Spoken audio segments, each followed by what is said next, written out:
Every bar in Riverton has one ironclad rule: Marcus dogs are not welcome. Apparently, I let myself run too wild out there. 5 days and 5 nights without coming home, drinking at bars, ordering girls to dance, until my wife, the richest woman in the city, caught me red-handed. She had me hauled home, and punished me for a solid 10 days. The very next day, every bar in Riverton posted that new rule. Under Lydia's watchful eye, I call my friends reluctantly to explain. Don't invite me out drinking anymore. I have a curfew now. I have to be home by 10. I'm getting angrier just thinking about it. What gives you the right? We agreed to live separate lives. Lydia lets out a cold laugh. Because the drinks you've been enjoying? All charged to my card. My friend bursts out laughing on the other end. Bro, did your wife put you up to this? My face burns red. I mumble. I said it myself. I can't stop grumbling to myself. I've seen henpecked husbands before, but none quite as tightly controlled as me. I carry a secret. I've been reborn. I know exactly what's coming. Within a year, my wife Lydia will fall for a college boy. She'll divorce me, breaking apart our arranged marriage and cut ties with her own family. In my past life, I chased her for 10 years. In the end, I couldn't stop her from loving someone else. To be with that man, she dismantled everything my family had built. This time around, I've decided to let go. Inside the banquet hall,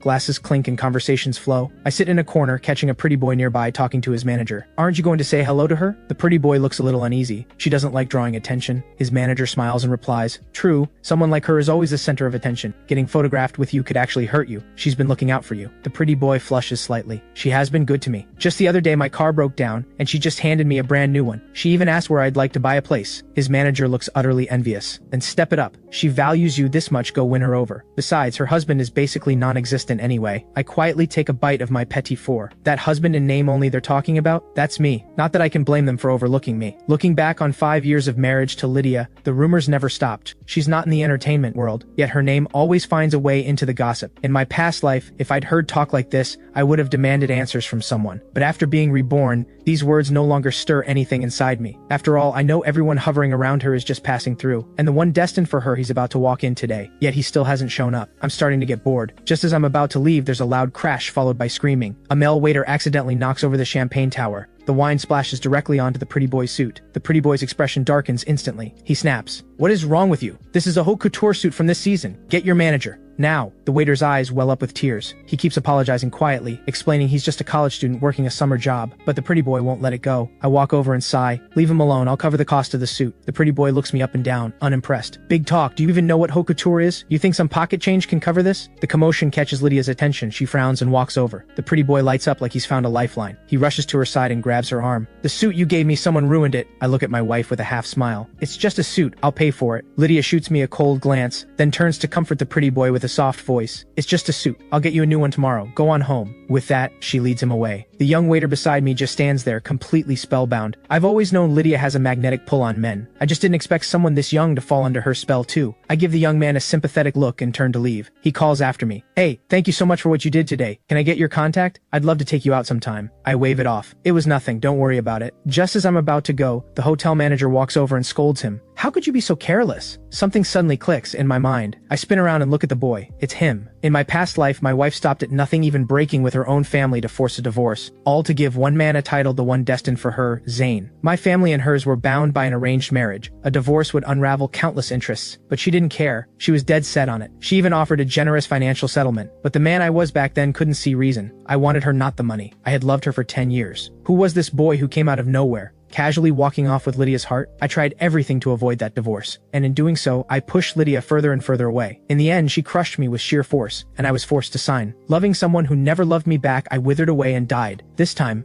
I refuse to be the villain in someone else's love story. I refuse to let someone who doesn't love me make me feel worthless. I remember in my past life, once I found out about Zane, I did everything I could to get near him. Lydia found out and came to warn me immediately. Touch that boy even once and I will end every deal between our families. I asked her through tears, what does he have that I don't? She looked at me with contempt. He's bright and full of life. He's everything good in this world, except for his background. He beats you in every way. After being reborn, I've come to understand a lot. Love doesn't follow logic. This time, I accept the loss. Back at the estate worth every inch of its land. Sprawling, grand, and opulent. A wedding gift from both of our families. What surprises me is that her car is parked out front today. She's home. Lydia sits in the living room, one leg casually crossed over the other. She glances up at me, same cold look as always. I bend down to change into slippers, thinking about the young waiter. He had a little smiley face pinned to his apron. No one else did. Just him. Meanwhile, everything I wear costs a fortune. Yet it's always the same understated style, dull, lifeless. Suddenly I can't stand these slippers. I fling them aside. I walk into the living room barefoot. Lydia notices my bare feet. She frowns, surprised. No shoes? I sit across from her, calm. If I don't want to wear them, I won't. Lydia gives a quiet laugh, faintly mocking. How unusual, what's gotten into you? In my head I think your future husband, that's what. 5 years of a lonely marriage have taken a real toll on my body. I've been losing weight steadily. Lydia, on the other hand, is as strikingly beautiful as ever. I pull my gaze back and look straight at her. Let's get a divorce. The words barely leave my mouth before she lets out a scoff. She tosses her phone onto the sofa and stares at me, expressionless. Marcus, what game are you playing now? I sit up straight and meet her intimidating gaze without flinching. I'm serious. 5 years, Lydia. You're never going to love me. We might as well set each other free. In less than a month, Alton will host a major business forum. That's where she'll meet Zane, working the event as a part-time host. She'll fall for him at first sight and stop at nothing to have him. In my past life, I did everything I could and still ended up with nothing but pain. This time,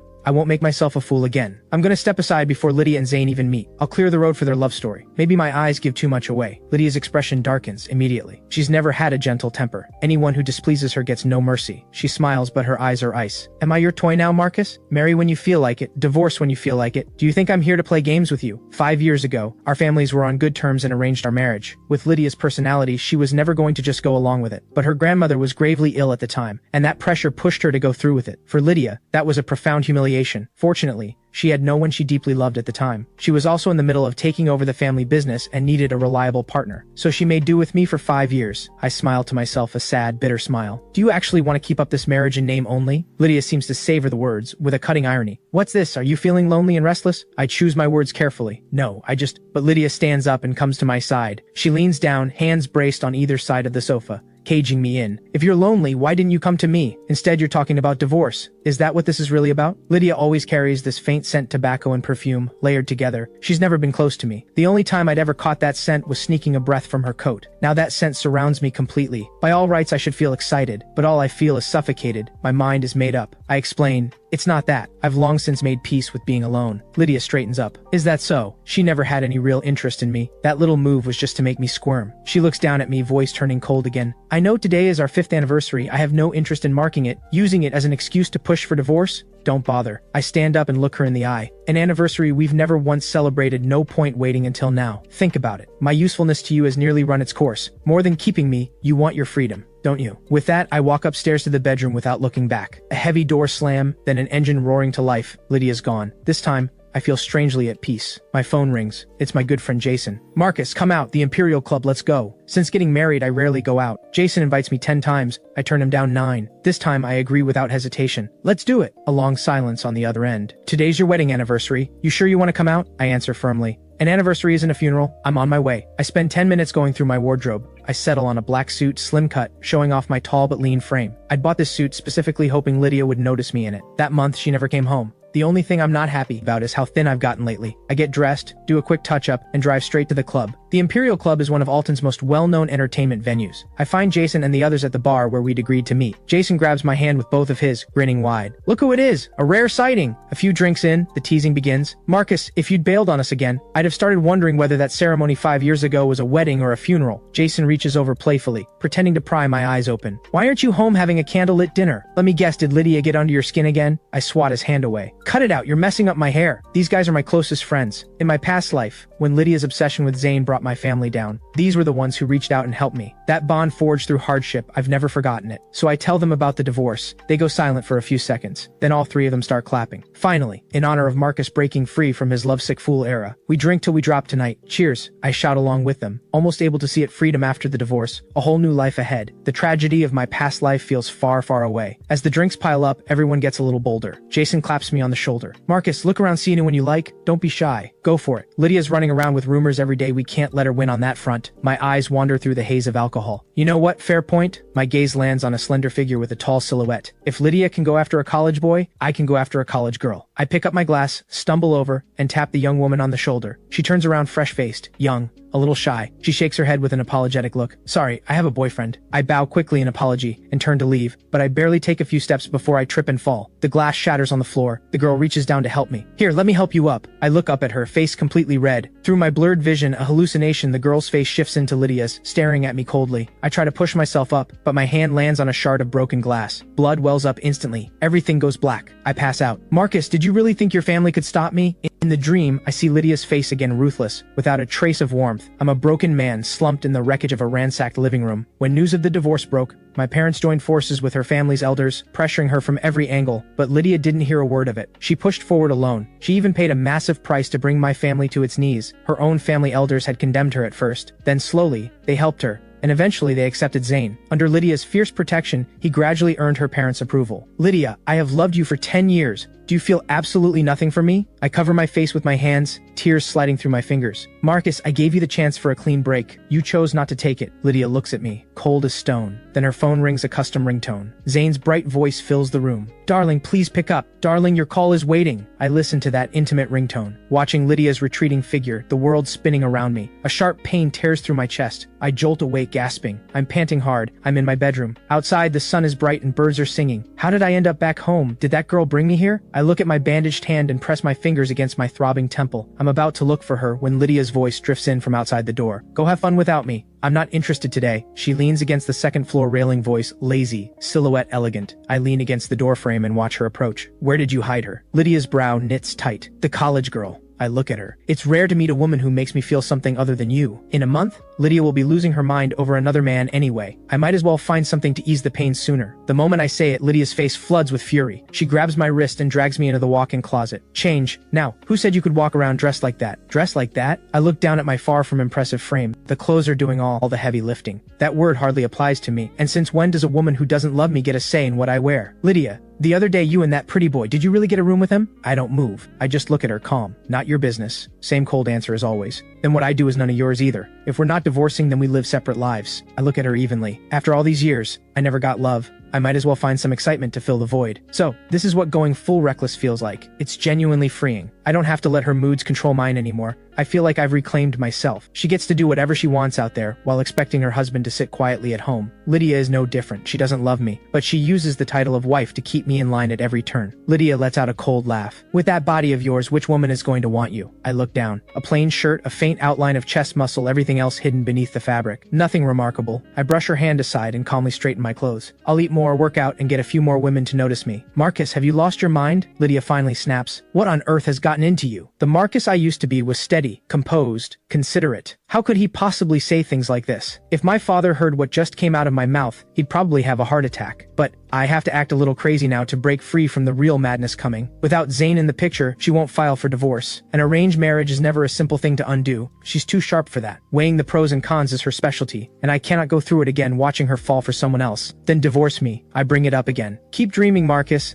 I want you to spend the rest of your life regretting that you married me. Lydia is cold and composed again, as if she's seen right through me. You want to live separate lives? Fine, then we do. I'm stunned. Just to make me regret it, she's willing to agree to even this. I never imagined that being forced to marry me had left such a deep wound in her, deep enough that she needs something this extreme to cope. Just as my mind goes blank, Lydia reaches out and hooks her arm around my waist, pulling me against her. She runs her tongue over her lips, her gaze unreadable. Want me to help you work on that body first? No. I push her away immediately. People who are meant to part should stop touching each other. Lydia narrows her eyes, sharp and searching. She grabs my chin and forces me to look at her. Are you Marcus's twin? Because a man who has loved someone for 10 years doesn't just suddenly become this. I force a stiff smile.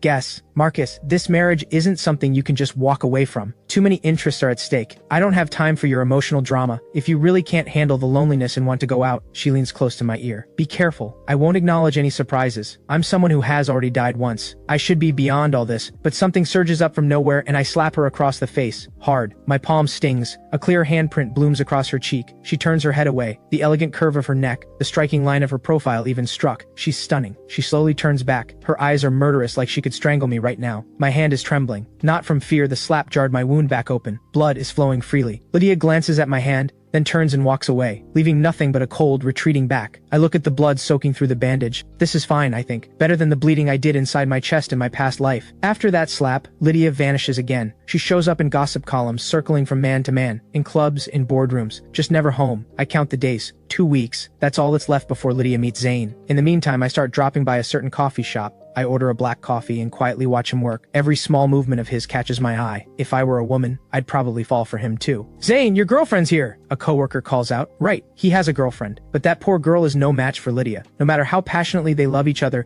Lydia's power and wealth will tear them apart. By the time I learned about Zane in my past life, he had already broken up with her, so I never looked into her. The cafe door swings open. A young woman walks in. I freeze. The college girl? Zane, what are you? Oh, you came. Zane lights up like a kid on Christmas, going to meet the girl who's brought him little cakes. I was working nearby, so I stopped by to see you. Brought you some little cakes. Wendy smiles so wide her eyes curve into crescents. She and Zane have matching smiles, what they call a couple's resemblance. And Lydia is going to rip that apart. What a waste. Zane is both delighted and concerned. You didn't have to. Working part-time is already exhausting. You don't need to spend on me. I'm working hard so I can treat you. Wendy's sweet words come so naturally. I can't help thinking Lydia has never once bought me anything to eat, though I never really liked sweets anyway. Since Zane is still on shift, Wendy doesn't stay long. I sit in the corner, head down, terrified she'll look my way and recognize me as the man who drunkenly tried to approach her at the club. Once Wendy is gone, I quickly settle my bill and slip out. Sir, that's always the first thing Ray says when he sees me. I get home exhausted. I've been reborn and somehow the web of people around me has only gotten more tangled. I rub my temple. My brain can barely keep up. We haven't gone 100 meters before I say, Ray, let me drive. My excuse, I haven't driven in a while and feel like it. I grip the wheel and scan the road ahead. There at the intersection, Wendy, waiting at the light. I time it carefully and press the accelerator. I hit her. She goes down. I'm sorry. I jump out of the car in a panic and rush to help her up. Her leg is bleeding badly. It's not a minor injury. It's you? Wendy winces through the pain, recognizing me. I tell Ray to get her to the hospital immediately. The college girl's name is Wendy. She's a current student, 21 years old. I sit on the hospital bench, staring at her number I've just saved, a wave of sadness washing over me. In the end, I'm not as big a person as I thought. The only revenge I can think of is to fight fire with fire. If Zane can take my wife, why can't I take his girlfriend? True, Zane was swept up by Lydia's force, but he accepted it in the end. If he had refused her to the very end, maybe I could have stayed rational. In my past life, I had late-stage metastatic liver cancer. My final days were spent in a hospital bed. By then, Lydia and Zane were inseparable. I never saw her again, not even once before I died. I cover all of Wendy's medical expenses, and I generously compensate her for lost wages and recovery costs. Being hospitalized must have disrupted her part-time work. I'm a decent talker. Within half a day, I've learned most of what I need to know about her. An ordinary family, both parents alive, running a small business, a younger brother in middle school. No wonder her boyfriend will be snatched away by Lydia. Rest up. I'll come visit often. Before I leave, I put on my warmest, most brotherly expression, a gentle smile. It's okay, I'm young. I heal fast. Wendy smiles, showing her white teeth, looking at me with complete innocence. I'm not that old either, 27, not 72, but 5 years of a suffocating marriage combined with long-term poor appetite have aged me inside and out. On the way home, I stop at a pharmacy and pick up a pile of supplements. Ray, contact a home services agency. Find some reliable staff, someone who can cook well, ideally with a nutritionist certificate. I sit in the back seat surrounded by supplements and give my instructions. Yes, sir, Ray replies. After I married Lydia, both families had suggested hiring staff to clean, tend the garden, cook. I turned them all down.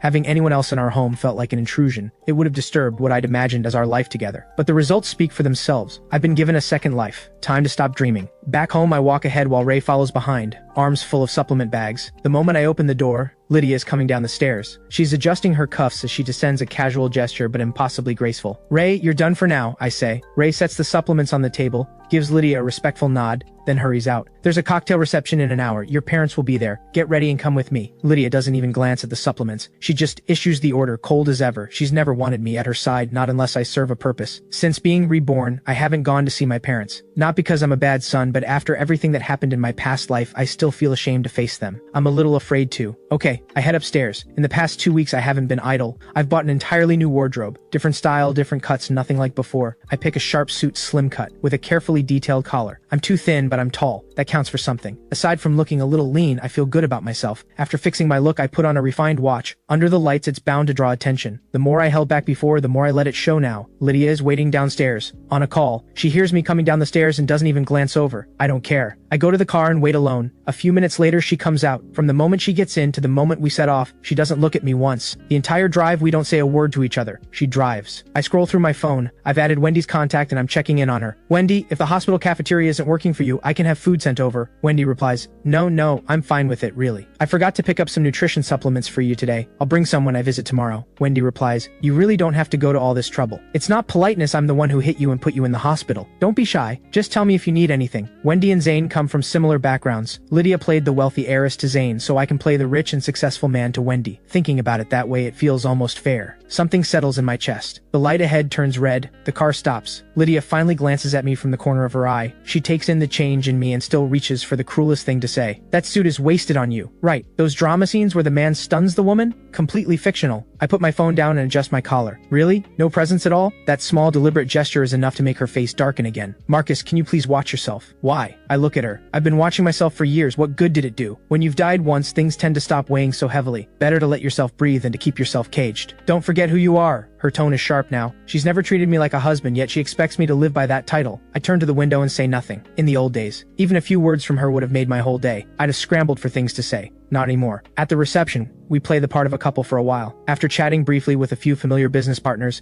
I find a quiet spot and sit alone. Of all the luck, the young man who sits down beside me is Vincent, the one who made the gossip rounds not long ago for getting a hotel room with Lydia. Vincent, why are you sitting here by yourself? Another man walks over and asks. Just resting. Tyler, come sit with me for a bit. Vincent's voice is remarkably clear and bright. I've noticed Lydia has a thing for men with good voices. Zane is like that. So is every man she's ever been linked to. The two of them start chatting beside me, apparently unaware I'm here. Tyler keeps teasing Vincent. Your Lydia is right over there. Why don't you go say hello? Don't start. She's my boss and she has a husband, Vincent says with a reproachful look. That husband? He's basically non-existent. No one's seen him in ages. And everyone knows she's been closest to you lately. I heard she's buying you a place. Tyler is practically dripping with envy. She's been very generous with me, Vincent says, the pride unmistakable. I don't even know why she's so good to me. I guess I got lucky. Lydia is generous with everyone except her husband in name only. Every man she's ever been linked to sings her praises once it's over. Just then, my parents walk over. Seeing me sitting alone, they ask, Marcus, where's Lydia? Why isn't she with you? At the sound of Lydia's name, Vincent and Tyler both turn to look at me. Their expressions must be priceless right now. I stand, hook my arm through my mother's and smile at her. What's the fun in staying by her side? It's all just business talk with a crowd. I'd much rather spend the time with you two. My mother looks at me, surprised. It's been years since I've been this openly affectionate with her. You two catch up. I'll go find old Chin and the others. My father, straightforward, as always, hasn't noticed a thing. He strolls off cheerfully to find his friends. Vincent finally recognizes me. His face cycles through red and white, his eyes sharp with hostility. I sit down with my mother and start chatting. Honestly, I didn't even want to come today. She's the one who asked me along. So boring. You child, this is important business. What's this talk of boring? My mother holds my hand and scolds me, but her tone is completely indulgent. I catch Vincent in my peripheral vision. I keep chatting casually. It really is boring though. By the way, Mom, I asked Ray to hire some household staff. I've decided to build some muscle. I've been told I'm too thin, need to eat more and work out. Vincent bites his lip, visibly struggling to hold himself together. Long overdue. The two of you live in such a large place. How could you possibly manage it alone? My mother approves wholeheartedly. I just wanted our own little world together, but I've had enough of that now. I let the words hang with just enough ambiguity. Vincent is just a passing figure in Lydia's life, insignificant. Not like Zane. There's nothing to weigh here. Vincent suddenly stands and walks away quickly. Tyler follows close behind, probably just as uncomfortable. When the reception ends,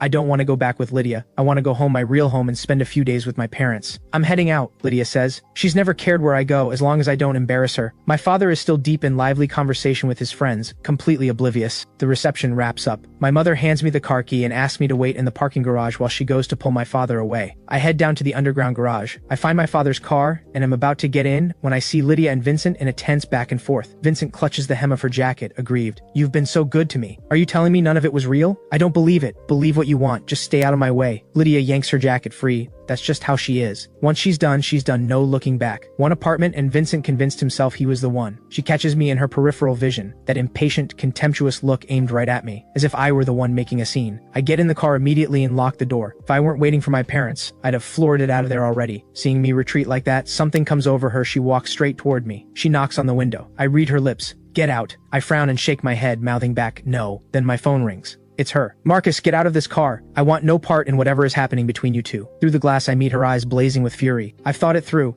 If I can't get a divorce before she meets Zane, then I'll wait. I'll hold on until she brings it up herself. And when she does, I'll agree immediately and walk away with a share of the family company. Not a bad deal. In my past life, it took her a full year of pursuing Zane before she finally asked me for a divorce. She came clean to her family at the same time. I refused. Nearly a year of fighting and clinging, and I still lost. Now that I'm reborn, chasing revenge that's just a hollow obsession. My past life feels more like a dream, and this one is the reality, before the tragedy begins. I'm not gonna let a nightmare turn me into a complete wreck in real life. Get out! Lydia is furious. She's probably never had me refuse her like this before. Vincent comes back, face streaked with tears, grabbing her jacket again and refusing to let go. He's a celebrity, for goodness sake. How is he clinging this desperately? I feel like I'm looking at a version of myself. I'm in no position to judge. Lydia shoots me a vicious glare, then grabs Vincent's wrist and pulls him toward her own car. I watch her car disappear into the distance. I exhale. By the time my parents get back to the car, I'm nearly asleep. You and your endless conversations, Marcus is half asleep waiting for you. My mother scolds my father. Come on. It's that project in the south. There are some issues with the approval. We had to talk it through properly, my father replies, clicking in his seatbelt. I sit in the back, drowsy, and drift into another dream about my past life. It's as if the universe is afraid I'll forget what I went through. It keeps sending me back there in my sleep. Mom, I want braised pork. I link my arm through hers and lean against her. This is what a mother feels like, safe and warm. In my past life, as I lay dying, my parents sat beside my hospital bed and wept until they had nothing left. They went gray overnight, worn down, heartbroken. At this hour, you want me to make braised pork? My mother gives my hand a mock swat. What's going on with you today? Did you and Lydia have a fight? You barely come home as it is. Was I just being a lovesick fool? I grin at her. From now on, I want to be a devoted son. Everyone around me has always known how I felt about Lydia, one-sidedly. So hearing me say this,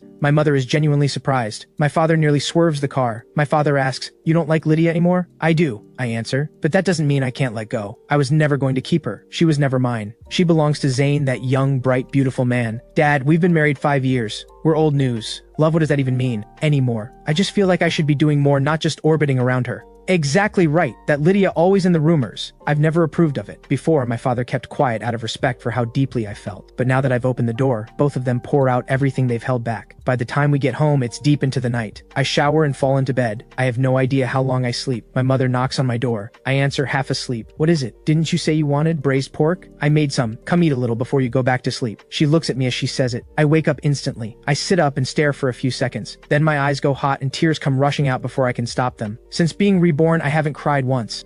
Even the worst dreams from my past life only ever jolted me awake. I had grown numb to the pain long ago. Nothing could reach me anymore. But my mother made braised pork for me in the middle of the night and I can't hold it in. "Oh, what's the matter with you, child? You must have been wronged by Lydia. I'm going to that family tomorrow and demanding answers." I sit up quickly and pull my mother into a hug. "Lydia didn't do anything. I'm just overwhelmed. You're so good to me." I hold on to her, voice breaking. "She really hasn't wronged me. Everything I suffered I brought on myself. She's an honest villain. I was just a foolish admirer." My mother gently pats my back and lets out a long, deep sigh. "I'm her only son. She knows me better than anyone. I'm not someone who cries easily. If there aren't real grievances, tears don't come." "So are you still going to eat the braised pork?" she asks. "Yes, I've been craving it." I wipe my eyes and climb out of bed. Still a little sniffly, I take her hand, and we head downstairs together. My father is already asleep. It's just the two of us at the dining table. The braised pork is fragrant and rich. I eat several pieces without stopping. I've barely eaten these past few years. Eating this much all at once, my stomach swells painfully. I nearly gag. My mother pats my back. "Why are you eating so fast? You'll be up all night with a full stomach." "I was starving." I let out a sheepish laugh. The last time I ate like this was at my graduation dinner. Jason and the others and I had a big celebration. Then I married Lydia, and I started eating less and less to stay lean. "Even if you're hungry, slow down. Stop at 80% full." My mother says it gently, watching me. I lean into her arm and pout. "Mom, stay up with me tonight. Tell me your wisdom about work and life." She agrees without a second thought. The next morning, I wake up feeling lighter than I have in years. A full stomach, a proper sleep. After breakfast at home, I head to the hospital. Wendy is scrolling through her phone. Her arm wasn't broken, but the soft tissue damage is significant: stitches, thick bandaging, limited movement. Wendy looks up and is surprised to see me. "You came. You really don't need to worry about me or keep coming to check on me." I smile, warm and reassuring. "Of course I do." I turn to Ray. "Bring them in." Ray carries in a pile of nutrition supplements and lines them up beside her bed. Wendy looks at the spread and her face flushes with embarrassment. "It's really just a surface wound. You didn't have to do all this. A wound is a wound." I pull up a chair beside her bed. Wendy suddenly asks, "Oh, I don't even know your name." I answer easily. "You can call me Marcus." I don't think it sounds old at all. I am 6 years older than her. Wendy nods. "All right, Marcus." I stay and chat with her in the hospital room. College girls always have this simple, earnest way of seeing things. Wendy is in her 3rd year of an education program, currently on summer break. A hardworking young woman putting herself through. She talks about her boyfriend, bright and cheerful, and her dream,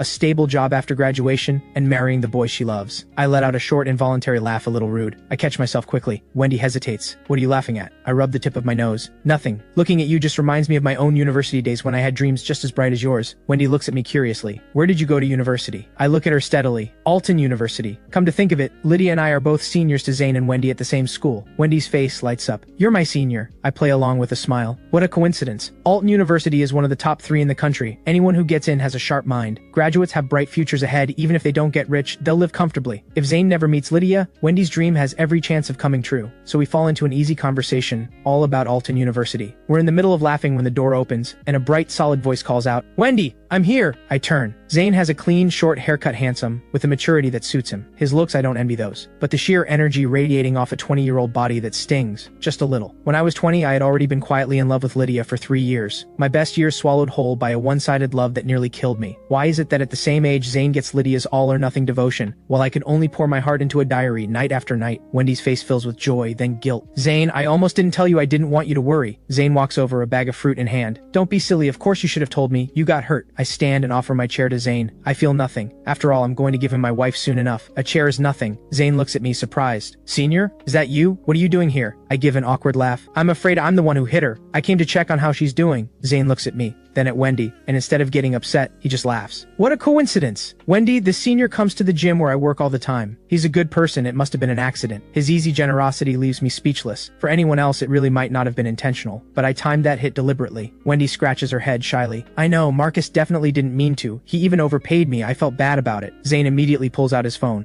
We can't have that. Pay what's fair. Marcus, let me transfer the difference back. I suppose it's this attitude money means nothing to him that draws Lydia in. A young man with not a trace of greed, just clear, honest eyes. I have to hand it to him. Every time, he manages to make my designer clothes feel worthless. I decline calmly. There's no set amount for something like this. Wendy's arm will scar. She deserves what I gave her. You two enjoy your time. I turn and walk out. This carefree time the young couple has together, it won't last. Maybe 2 more weeks. In 2 weeks, Lydia makes her entrance. Zane will be her target, and Wendy will never be this happy again. Thinking about it that way, Lydia really is ruthless. After leaving the hospital, I tell Ray to take me back to Crestwood Manor, the estate where Lydia and I live. My herbal medicine packages are there. I need to pick them up. I'll brew and take them daily at home. Combined with my mother's cooking, I should be able to gain 10 pounds of muscle within the month. The medicine packages are still sitting on the living room table, untouched. Whether Lydia came home last night, and what happened with Vincent, I have no idea. Just as I pick up the packages and head for the door, Lydia's silhouette appears on the stairs. She looks down at me from above, eyes filled with displeasure. Why is she home again? Under normal circumstances, she shows up once every 3 months. I look up at her, composed. You went after Vincent? I never interfered with any of your past rumors. I didn't want to break the pattern. Lydia is expressionless. Is that so? Then their resources getting cut off? The rumors flooding the internet all coincidence? So she's known all along what I've been doing, and she never stopped me, because those men were just entertainment to her. Nothing like Zane would be. In my past life, just wanting to speak with him once was enough for Lydia to want to tear me apart. I won't deny it. You gave every one of them money and opportunities. That counts as marital assets. Getting some of it back in my own way seems fair. Lydia comes down the stairs, commanding the entire room. Then why didn't you take it up with Vincent directly last night when you saw him? I gave him an apartment. Half of that is yours. Has something gotten into her? I frown. Why is she wasting words on me like this? In at most a year, she'll be the one asking for a divorce. She'll be handing me a fortune. Why would I care about one apartment? I move to leave. I've made my peace with it. Vincent isn't the first, and he won't be the last. I can't keep up with all of them. I should have just sent Ray in for the packages. It's only when I step out the door that I feel her cold gaze finally lift. I toss the medicine packages onto the back seat and tell Ray to drive.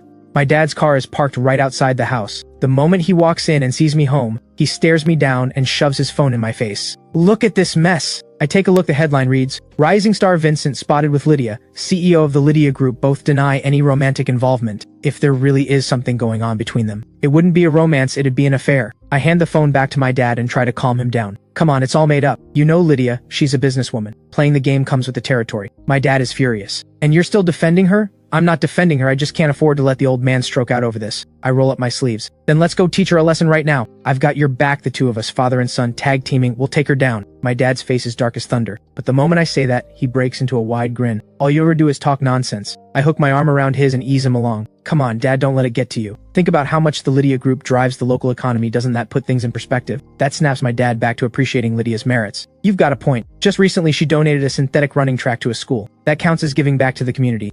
I jump in quickly. Exactly. While we're talking, my mom has the table set. Calling us over for lunch, every dish is one of my favorites. It's a warm, comfortable meal, but my dad has to rush back to the office. So the afternoon is just the two of us, me and Mom. A few of her friends come over for mahjong, 4 women around the table chatting and playing away. I stretch out on the sofa and pull up the news article. Vincent explains that the two of them are just friends. Lydia has been planning to invest in a production, so they've been meeting often to discuss the project. Looks like Lydia is opening her wallet again. She's always been generous when it comes to this sort of thing. Without realizing it, I drift off on the sofa, and it's Jason's call that jolts me awake. No need to guess he's calling to drag me out to a bar. Jason is hollering on the other end. Marcus, get over here, drinks and beautiful women. I ask casually, how beautiful? Jason goes on in his usual over-the-top way, bottom line, drop dead gorgeous. Get here fast. Aaron's already here. Sean's out of town for a gig. He can't make it. Ever since they found out I'm pushing for a divorce from Lydia, these guys have been taking turns pulling me out. Whether it's dinner, karaoke, or going on shopping sprees, they never let me sit still. I know they're worried I'll fall apart. They're trying to keep my mind off things. And honestly, I need it, otherwise my mind drifts back to everything that happened in my past life. I hang up, and Jason's already texted me the address.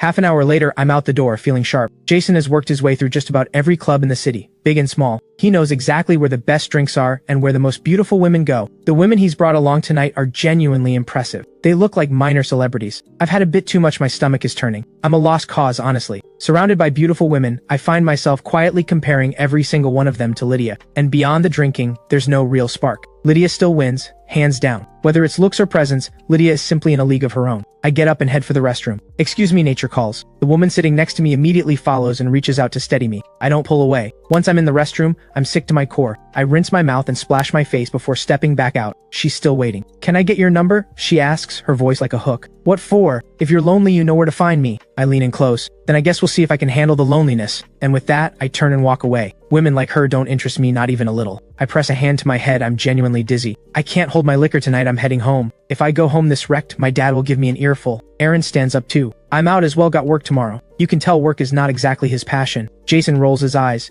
"It's still early, but if everyone's leaving, there's no fun staying alone. Fine. Let's go." He settles the bill, says his goodbyes to the women, and heads out. We each call a driver. Before we part ways, Jason flashes a sly grin. "Marcus, you think Lydia's going to get jealous knowing you're out here tonight?" I'm already in the car. I wave him off. "Don't even mention her bad luck, see you." He's still laughing at something I can't figure out. I ride off. I tell Ray to drive and close my eyes in the back seat. Just as we're almost home, a sudden brake jolts me awake. I jump. Ray points to a car blocking the road. "Sir, I think that's Director Lydia's car." "What is Lydia doing parked right in the middle of the only road to my house?" I rub my temples. "It's fine, Ray. Take my car and head home." Ray turns around and is gone in no time. It's only a 5-minute walk from here. I walk around the car and start heading home on foot. Lydia steps out and plants herself in my path. She looks furious, anger flickering behind her eyes. "You've got some explaining to do." She shoves her phone in my face. It's a photo of me outside the restroom at the bar, deliberately getting close to that woman. Faces nearly touching, looking very much like something is going on. I look closer. Jason posted it, and his caption reads, "Plenty of fish in the sea, my boy Marcus has finally moved on."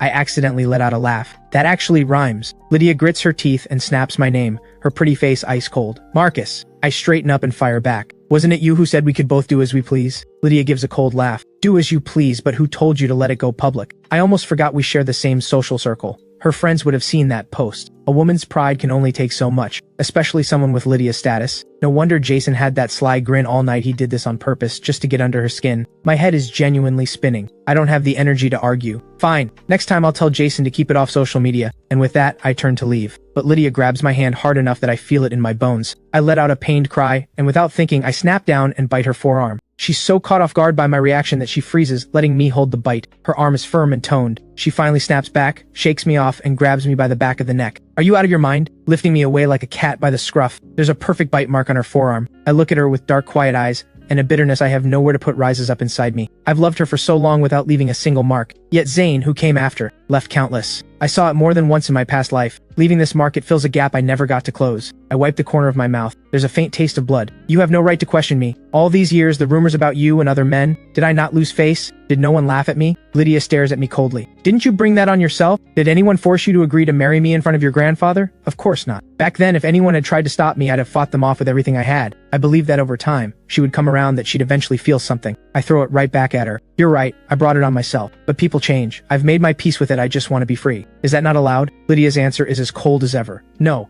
You chose the wrong path, now you pay the price." I let out a slow breath and look at her. "Do you believe me when I say one day soon, you'll be the one asking for the divorce? You'd love nothing more than for me to disappear from your life entirely." Lydia looks at me with cool indifference. "Marcus, what kind of fantasy are you living in?" Her spite runs deep, willing to hurt herself just to hurt me more. "Why won't you believe it? She will let me go, I'm sure of it. But tonight, I've had too much to drink. I'm going home to sleep. You should go." Lydia grabs me and shoves me into her car. The car pulls away from my house and heads toward Crestwood Manor. I glare at her, restless and irritated. "You're taking me the wrong way. I left something behind." She asks flatly, "What did you leave?" I can barely believe I have to say this. "My herbal medicine." "Are you dying?" I laugh softly. "Nothing that dramatic. I'm just too thin, trying to build myself up a bit." Something seems to cross Lydia's mind. Her expression darkens. After that, I can't help but start dozing off. I expect Lydia to just leave me to sleep in the car. But when I wake up the next morning, I'm back in my own bed. This is the second time she's carried me to my room. That's not like her at all. My head is pounding. I drag myself to the shower, change clothes, and finally feel somewhat human. But now I'm hungry. Assuming Lydia is gone,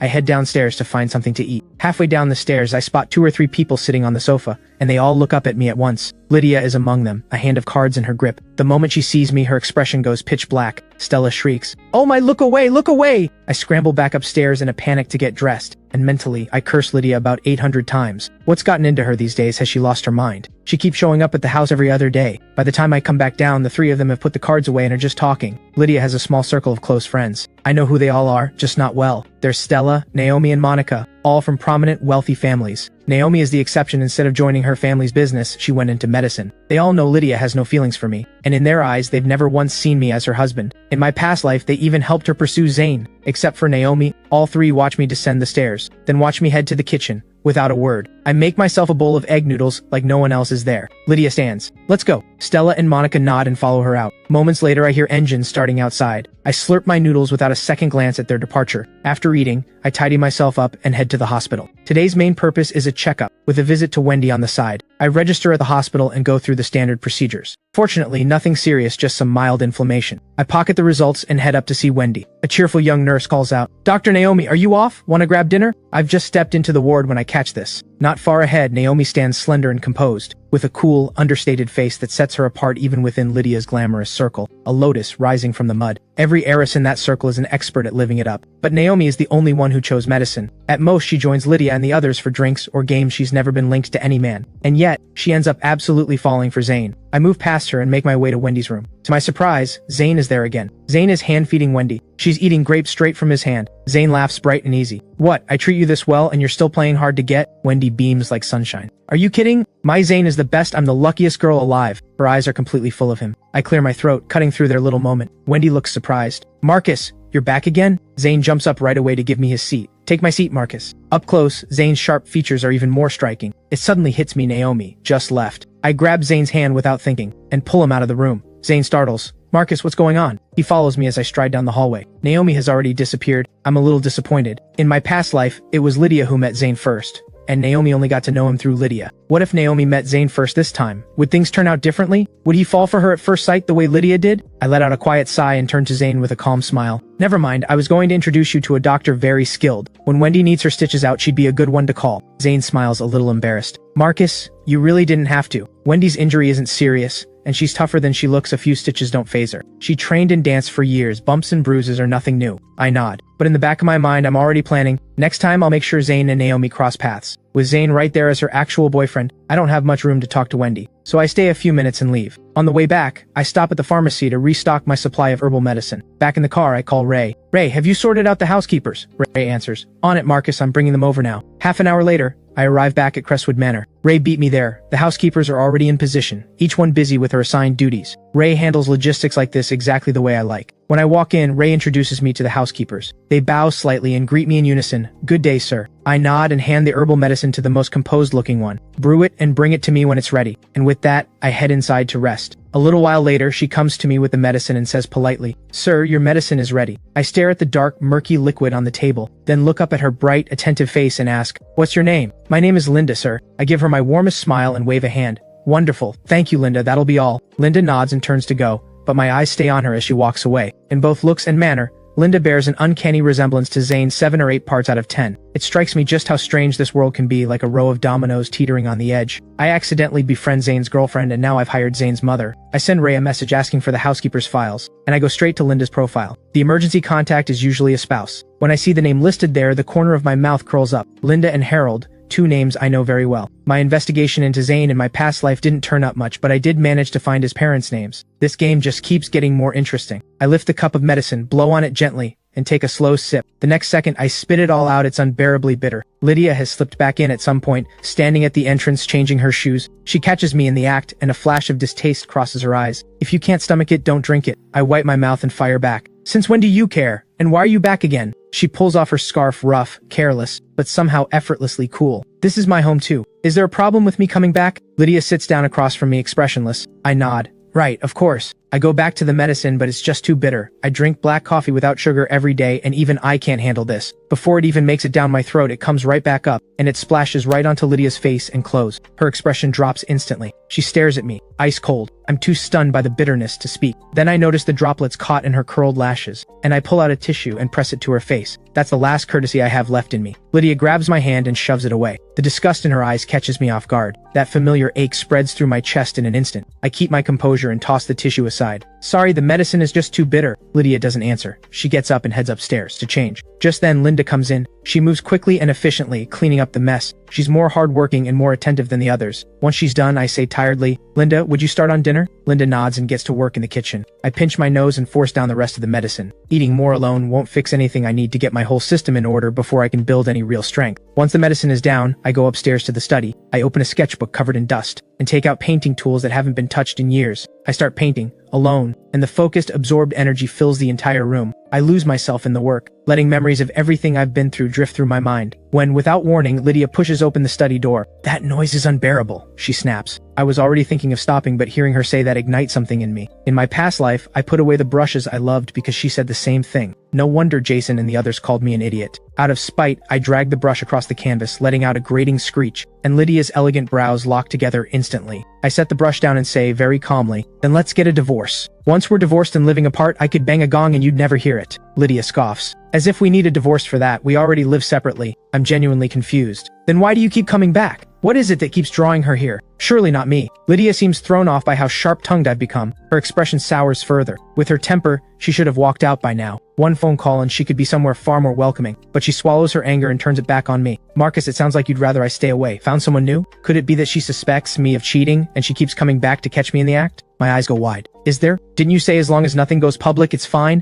Lydia seethes. "You actually dare to cheat on me?" I shoot back. "Why can I not do what you do?" Right as we're at a standoff, Linda's careful voice cuts in. "Director Lydia, sir, dinner is ready." I brush past Lydia and head downstairs. I am done punishing my body for her sake. Linda's cooking is excellent, 3 dishes and a soup, beautiful in every way. I polish off 2 full bowls of rice, catching a glimpse of Lydia heading out the door. I finish the last of my soup and smile warmly. "That was genuinely delicious. Linda, cooking like yours, whoever gets to be your family is truly blessed." Linda blushes slightly. "You're too kind, sir. It's just simple home cooking." I shake my head. "I mean every word. It's really good." Linda's face softens when she mentions her son. "My son loves my cooking too. He's always telling me to open a little restaurant, bless him. He makes it sound so easy." My smile dims just slightly. He's not wrong, actually. Sometimes when luck finds you, things fall into place faster than you'd think. In my past life, as I was dying, I wanted nothing more than to see Lydia one last time, but my dad told me he was at the grand opening of his future daughter-in-law's mother's restaurant. He'd gone to cut the ribbon. No time to visit. The restaurant was Lydia's investment, of course one of the top 3 in all of Alton, a grand affair. Linda answers me with humble politeness. "We're just ordinary people, sir.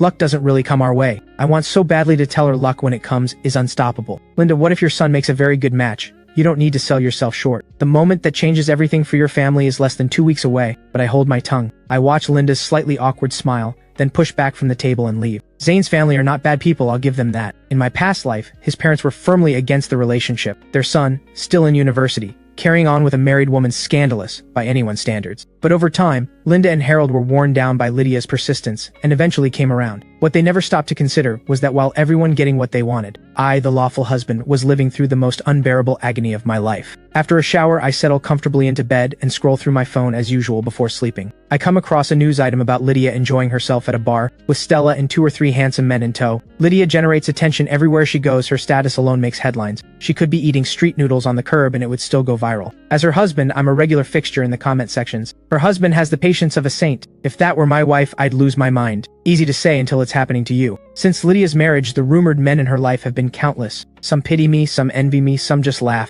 I let it all wash over me. Just as I'm about to drift off, Sean's call yanks me back. His voice is tense. "Marcus, get here now, something's happened." "What is it? Slow down." "Jason and Lydia are about to throw hands. Get here fast, I've already sent you the address." How did Jason end up in a fight with Lydia? No matter how bad her temper is, she wouldn't get physical with a man. No time to think. I throw on a change of clothes and rush out. By the time I get to the bar, Lydia and Jason have already been moved to a private room. A public scene between people of their profile would have gone straight to trending. Sean pulls me over to Jason's side the moment he sees me. Jason is still fuming, eyes locked on Lydia, like they've been enemies in a past life. Lydia's rage is even colder, radiating a dangerous stillness. Stella stands beside her like a terrified little attendant. Stella glances at Lydia, then at me. Marcus, I'm so sorry your friend got the wrong idea. Those guys were invited by me, they have nothing to do with Lydia. Stella is 4 years younger than Lydia, and this is the first time she's ever called me by that title. Jason jabs a finger at Stella and erupts. That guy had his face practically pressed against hers and you call that nothing? Stella looks like she's on the verge of tears, genuinely frightened. Lydia's sharp gaze sweeps past Jason and lands on me, clearly waiting for me to say something. I pretend not to notice and turn to Jason. Jason, it's fine you're reading into it. Those guys were definitely Stella's guests. Lydia has better taste than that slick pretty boys aren't her type. Anyone watching would think Jason was the one who'd been betrayed. The room goes silent. Jason and Sean stare at me in disbelief. Marcus, are you serious right now? They know about the divorce I've been pushing for, but they never expected me to be this calm about all of this. Jason couldn't hold himself back from going after Lydia tonight, and yet I, who have loved her for over a decade, am completely unmoved. I take Jason by one arm and Sean by the other.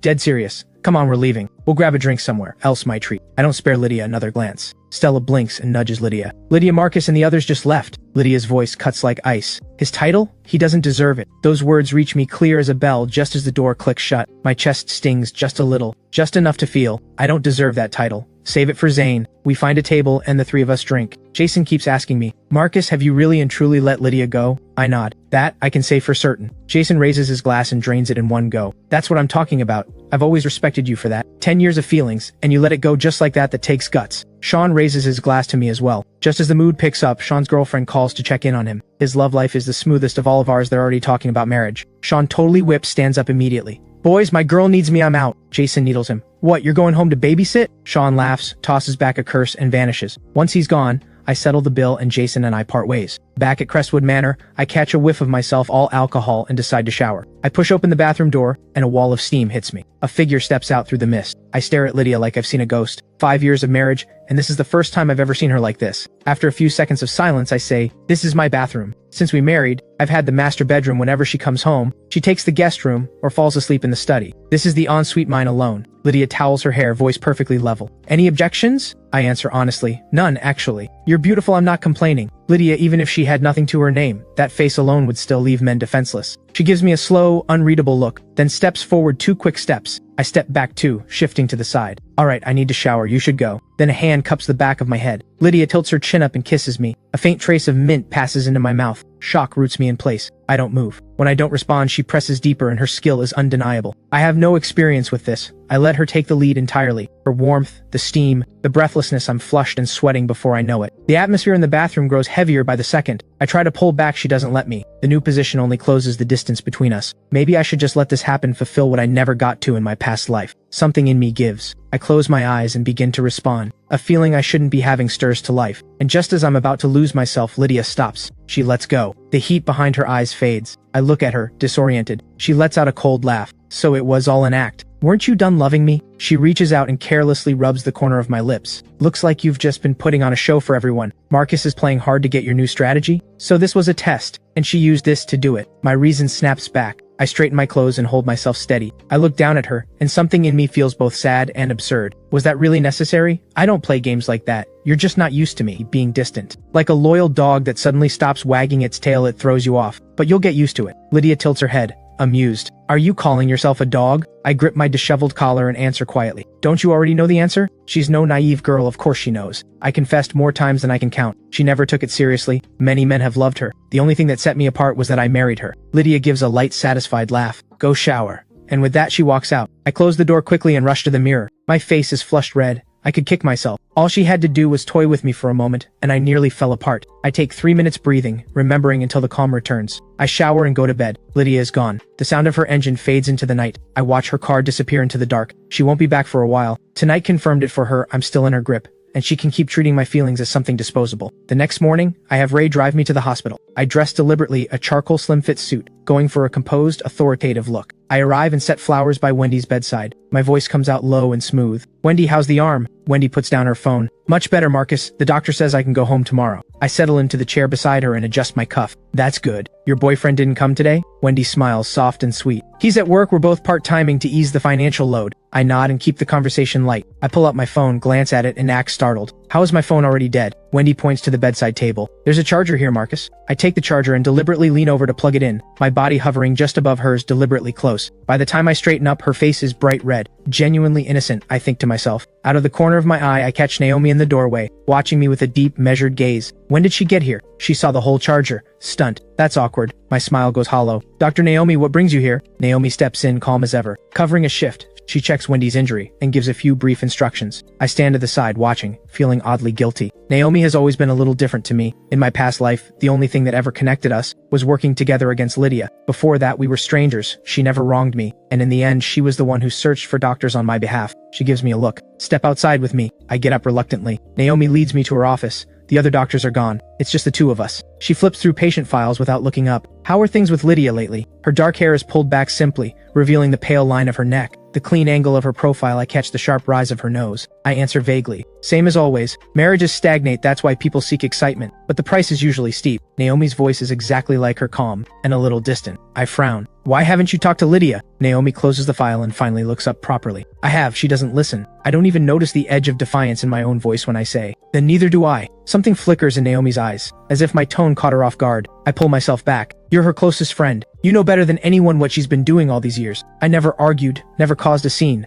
never crossed a line. I've done more than enough. That girl just now, I bumped into her by accident. I came to visit. That's all there is to it. The reason I've changed around Lydia is simple. I want out of this marriage. But I'm not going to lose my composure in front of others, divorced or not. I still have a life to live. Naomi holds my gaze for a long moment, as if she's not entirely convinced. Just then, the other doctors return to the office. Naomi looks away and waves a hand. Right, she can be discharged tomorrow. Somehow, talking to Naomi leaves me feeling more suffocated than talking to Lydia does. With Lydia, I've thrown caution to the wind. The worst that happens is divorce, and that's what I'm waiting for anyway. But with Naomi, I feel like I've been caught, like something I shouldn't have done has just been found out. After leaving Naomi's office, I was planning to head back to Wendy's room to keep working that calm, refined impression I'd been building. But I stop, and I turn and go straight back to Naomi's office. I sit across from her and lower my voice. Dr. Naomi, would you like to grab dinner? I've had a lot on my mind about my situation with Lydia lately. I'd like to talk it through with someone, as if that's the real reason. What I actually want is to get Naomi and Zane in the same room as soon as possible. Naomi looks at me, mildly surprised. The two of us, we've never even had a proper greeting before, let alone a meal. But this touches on her close friend's marriage, and she understands how much is at stake between the two families. After a moment's thought, she agrees. All right, tonight works. I'm free. I pull up my phone with enthusiasm, open my contact QR code, and hold it out to her. Perfect. I know a place, the coffee there is incredible. Add me and I'll send you the location. Naomi glances at the code, then picks up a pen and holds it out. No thanks, write it down. I stare at her. Is she serious? Absolutely old-fashioned. I take the pen without a word. I scrawl the address on a scrap of paper. I set the pen down with a smile. The Rendezvous Cafe, 8:30 tonight. I walk out in a genuinely good mood. At 8 o'clock tonight, Naomi won't find me at that cafe, she'll find Zane.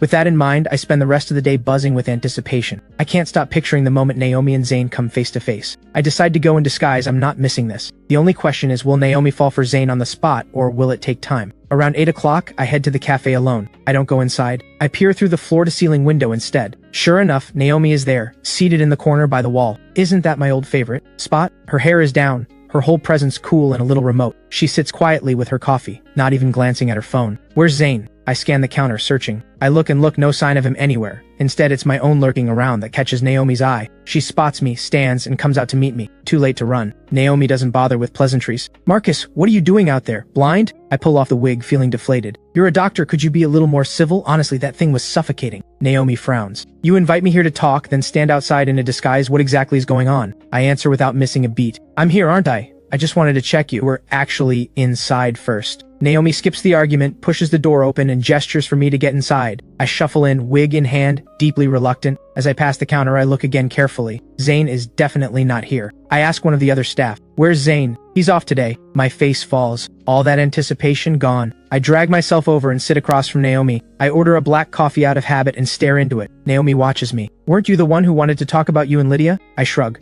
Change my mind. Let me get this coffee, then you should head home and get some rest. The words are barely out of my mouth before I feel the chill coming off her. Her gaze is sharp, a match for Lydia's on a bad day. Are you messing with me? She says, flat and cold. I spread my hands. I'm not. I just realized there's not much to say. Everyone already knows I've been in love with her for years. She didn't care before, she doesn't care now, and she's not going to care later. What is there left to discuss? If you really want to help, go talk her into signing the divorce papers. Naomi stares at me without blinking, as if measuring how much of that she believes. Her gaze makes me uneasy. I pretend to study my coffee. Naomi finally speaks. speaks. This wasn't an ordinary marriage. Your family's made a deal. I don't need to spell that out for you. Without a serious reason, a divorce isn't going to happen. Lydia won't agree to it. I sigh. You know her well? She says the same thing. Like-minded through and through. Naomi says nothing, just takes a quiet sip. I don't feel like talking anymore. Zane's not here anyway. I'm just a side character, no need to spend extra time with the lead. We sit in silence for 3 minutes, drinking. I get up to pay. Naomi stands too and reaches out to stop me. Let me. I don't argue. Fine, it's pocket change for her anyway. While Naomi's at the counter, I slip away in a flash and drive off. At the intersection, as I turn, I catch her in the rearview mirror. She's just stepped outside, watching the direction my car disappeared. I shake my head and sigh quietly. Naomi is fated to always be one step behind Lydia. I've tried to help her twice now, both times failed. Whatever pulls Lydia and Zane together must be forged in steel. Trying to push Naomi toward Zane feels like a waste of effort at this point. I should let it go. Just 10 more days. I can wait. Just as I expected, Lydia doesn't come back for the entire week that follows. We go back to how things were: no contact, no visits. I'm at peace with that. When Wendy is discharged, I go to pick her up. I take her and Zane out for a meal. Then it's back to the grind, sharpening my painting skills. Years of neglect, time to bring it all back. 3 doses of herbal medicine a day, plus Linda's cooking. I've actually put on 2 pounds. At a get-together, Jason slaps me on the shoulder. Marcus, what have you been taking? You look incredible. I laugh, glowing. Herbal medicine working on my constitution. Eating more to gain weight. Turns out it actually works. Sean feigns outrage. Stop showing off. We're all trying to lose weight over here, and you're out here deliberately trying to gain it. Aaron gives Sean a pat. Yours is happiness, wait, be grateful. Sean's girlfriend is a great cook. She's been feeding him well, and it shows. Sean shakes his head smugly. Jealous? That's what you get when you date someone who can cook. Something suddenly occurs to me. Sean, next time you've got a good gig lined up, bring me along. Sitting at home is driving me crazy. I need to build something. Sean looks at me, surprised. You actually want to get involved? I'm completely serious. If the right opportunity comes up, absolutely. I've thought about starting from the bottom at my family's company, but that's not where my heart is. My parents are still in good health. They don't need me there. I want to reclaim my own dream. Sean slaps his knee. I've been wanting to say this for ages. You were the most celebrated painter at Alton University, and you've been sitting home playing house husband. What a waste. Don't worry, if anything high-end comes up, an exhibition or event, I'll put your name forward. I bow my hands together. Deal. No need to thank me, tonight's on me. Don't hold back. After drinks, Jason and the rest of us go our separate ways. I call Ray to come pick me up. I've barely ended the call when I hear a familiar voice. I turn, it's Wendy. Marcus. I blink. Wendy, what are you doing here? Wendy looks at me. I've been working a part-time shift nearby, just got off. Marcus, have you been drinking? She must have caught the smell. I press a hand to my forehead and nod. The alcohol is hitting me now and my head is swimming. Wendy, can you drive? Wendy answers quickly. If you're not in any shape to drive, I can take you. I toss Wendy the keys and call Ray to cancel. When Wendy sees the silver Rolls Royce, a flash of surprise and admiration crosses her face. Marcus, this is yours? I answer through the dizziness. Yeah, mine. Just use the navigation, take me to Crestwood Manor. Wendy blinks. Crestwood Manor? She looks frozen, so I lean in. I let myself lean softly against her shoulder. Don't just stand there, my head is spinning. The kind of accidental closeness that looks like something more, it always does the most. Wendy snaps out of it, realizes how close we are, and quickly steadies me. Her face is flushed. Careful, Marcus, don't fall. Wendy and Zane are alike in this, neither of them is swayed by money. Even knowing they're dealing with someone wealthy, they keep their heads. I play up the drunk act and grin. Wendy, you're too kind. Your boyfriend is a lucky guy, unlike me. Failed marriage, nothing to show for it but money. This car, it's actually the most ordinary one we have. If you like it, it's yours. If Lydia can give cars and apartments to other men, so can I. Wendy shakes her head quickly and helps me into the car. No, Marcus, you've had too much. Let me just get you home. Wendy drives with extreme care, going very slowly, probably terrified of scratching something she couldn't afford to replace. I pretend to sleep in the passenger seat, peeking occasionally to check where we are. After a while, Wendy speaks. Marcus, we're at Crestwood Manor. Which building? I answer without opening my eyes. Building 8. Wendy enters the specific building into the navigation and brings me all the way to the front of my door, parking cleanly. I pull out my wallet and hand her a stack of bills. Take it, that's for the drive and a little extra. Wendy freezes, then quickly tries to hand it back. Marcus, you don't need to pay me, I was just doing you a favor. I undo my seatbelt and step out. Take it. It's late, getting a cab home would be a hassle. Keep the car. Call me tomorrow and I'll send Ray to pick it up. Without waiting for an answer, I head inside. The moment I'm home, I wake Linda and ask for a sobering tea. She's in the kitchen before I've even finished asking. In 2 or 3 days, Lydia will be attending the Summit Business Forum. The moment she meets her real love is drawing closer. And so is the moment I get my freedom. A little while later, I hear an engine cutting out outside. And then Lydia appears. She takes one look at me sprawled on the living room sofa, then sits down at the far end. She reeks of alcohol too, not much better than me. Linda brings the sobering tea and sets it in front of me, then turns and greets Lydia politely. Lydia glances at her, expression flat, and says nothing. I sit up and give Lydia a bright smile. You've been drinking too, haven't you? Here, you take this one. Linda, could you make me another? Linda nods and heads back to the kitchen. Lydia doesn't touch the cup. I don't need it. I feel a quiet flicker of satisfaction. This tea was brewed by her future mother-in-law. One day soon she'll be chasing after Zane and getting the cold shoulder, and she'll have to keep smiling through it. Linda comes back with a second cup. I speak to Lydia in a leisurely tone. Linda was already asleep when I woke her up to make this. If you don't even take a sip, that's really not fair to her. Linda quickly jumps in. It's no trouble at all. It's my job. I speak gently, but every word is a dig at Lydia. She has no manners and a terrible temper, Linda. Please don't take it personally. She's going to fall head over heels for Zane soon enough. I might as well make that road a little harder to walk. Linda looks flustered. Please, sir, you're far too kind. I wave her off. That's all. Linda, go get some rest. After Linda leaves, I finish half the cup. Then I head upstairs to shower, and Lydia, as usual, retreats to the guest room. But when I come out after the shower, I find Lydia sitting on the master bedroom bed in her pajamas. I frown. What are you doing in my room? Lydia looks equally annoyed. My parents are here. They're in the guest room. In my past life, they wanted grandchildren so badly, and they never once showed up at Crestwood Manor to check on us. So why now? I'm caught off guard. This is sudden. Lydia gives a cold laugh. Sudden? Think about what you said to Naomi and tell me if you're really surprised. So that's why Lydia came back tonight, to manage an unexpected inspection. I genuinely did not see Naomi going to Lydia's parents coming, and now my in-laws are here. This cursed butterfly effect, I'm not taking the blame for this. I barely said anything, I just asked her to talk some sense into you about the divorce. How was I supposed to know she'd go straight to your parents? Lydia is visibly irritated, her tone edged with warning. How long are you planning to keep this up? I don't answer. I open the drawer and pull out a divorce agreement already drafted. My signature is already on it. No assets, no claims, just the divorce. I hold it out to Lydia. Sign it, and you'll have your answer about whether I'm playing games. The air goes still. Lydia's expression darkens with every second. Just as she moves to tear it apart, a knock at the bedroom door. My mother-in-law's voice comes through. Lydia, Marcus, are you two still up? Lydia shoves the agreement under the covers in an instant, then goes to open the door. It's so late, why aren't you in bed? My mother-in-law stands in the doorway. We were just about to turn in, but we saw the light on and wanted to check on you. I walk over to join them, time to put on a show. We were just about to turn in ourselves, Mom. As I say it, I slip my arm through Lydia's and lean against her shoulder. Lydia doesn't flinch. She shoots me a look, says nothing. My mother-in-law smiles warmly. It really is late. Your father has the Summit Business Forum the day after tomorrow. We made a last-minute trip to Alton, so we thought we'd just stay here instead of getting a hotel. I put on my warmest expression. That's wonderful. It's been too long since we've seen you both. We'll take you out for some good food while you're here. Make a proper visit of it.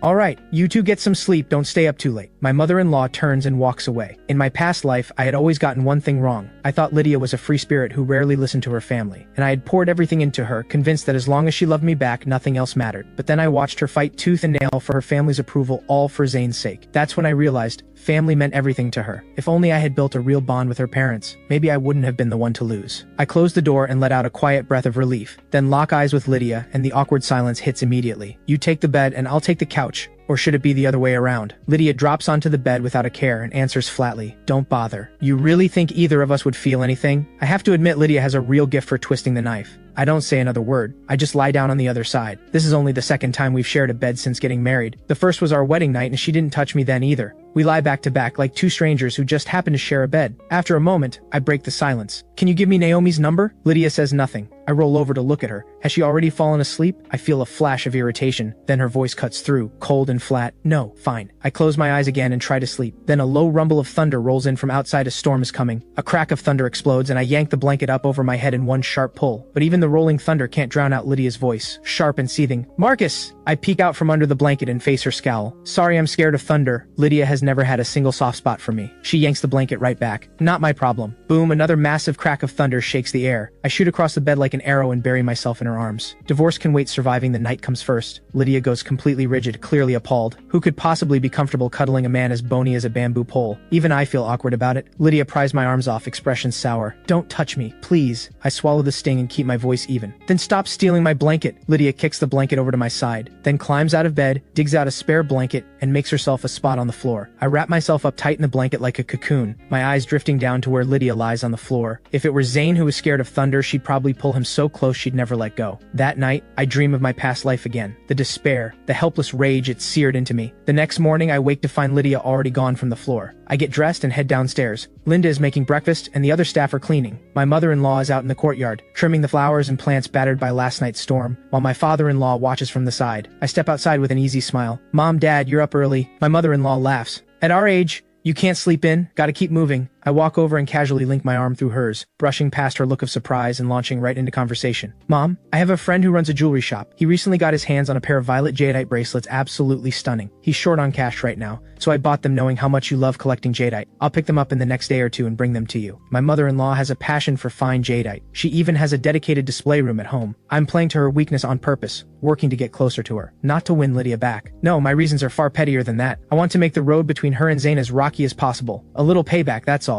And sure enough, my mother-in-law's eyes light up. Violet jadeite bracelets? Oh, bring them over, I'd love to see them. If I like them, I'll pay you for them. There's no need for that between us. I'll bring them over in a couple of days. I do actually own a pair, a gift from my own mother a couple of years ago, worth well into the millions. If it helps win my mother-in-law over even more, and makes her harder on Zayn down the line, it's worth every penny. My mother-in-law pats my hand warmly. I know you mean well, but I can't just let you give things away. Whatever it's worth, I'll pay you. I shake my head. Please don't say that. We can't always be here to look after you. This is the least we can do. As long as you and Dad are happy and healthy, no amount is too much. My in-laws exchange a glance, clearly puzzled. In 5 years of marriage, I've never once said anything like this. My father-in-law stops and straightens his sleeve. Marcus, the thought alone is enough. Your mother and I only have one wish, a grandchild. You two had better get moving. At that, my mother-in-law seems to remember something. She pulls me aside, looking uncomfortable. Marcus, have the two of you been to see a doctor? Could it be that girl has been running around so much she's worn herself out? I'm genuinely startled. I've never appreciated how sharp my mother-in-law really is. When it comes to something like this, she suspects her own daughter first, not the son-in-law. I'm touched, but I have no choice but to lie. Mom, don't worry, we've both been checked out. Everything's fine.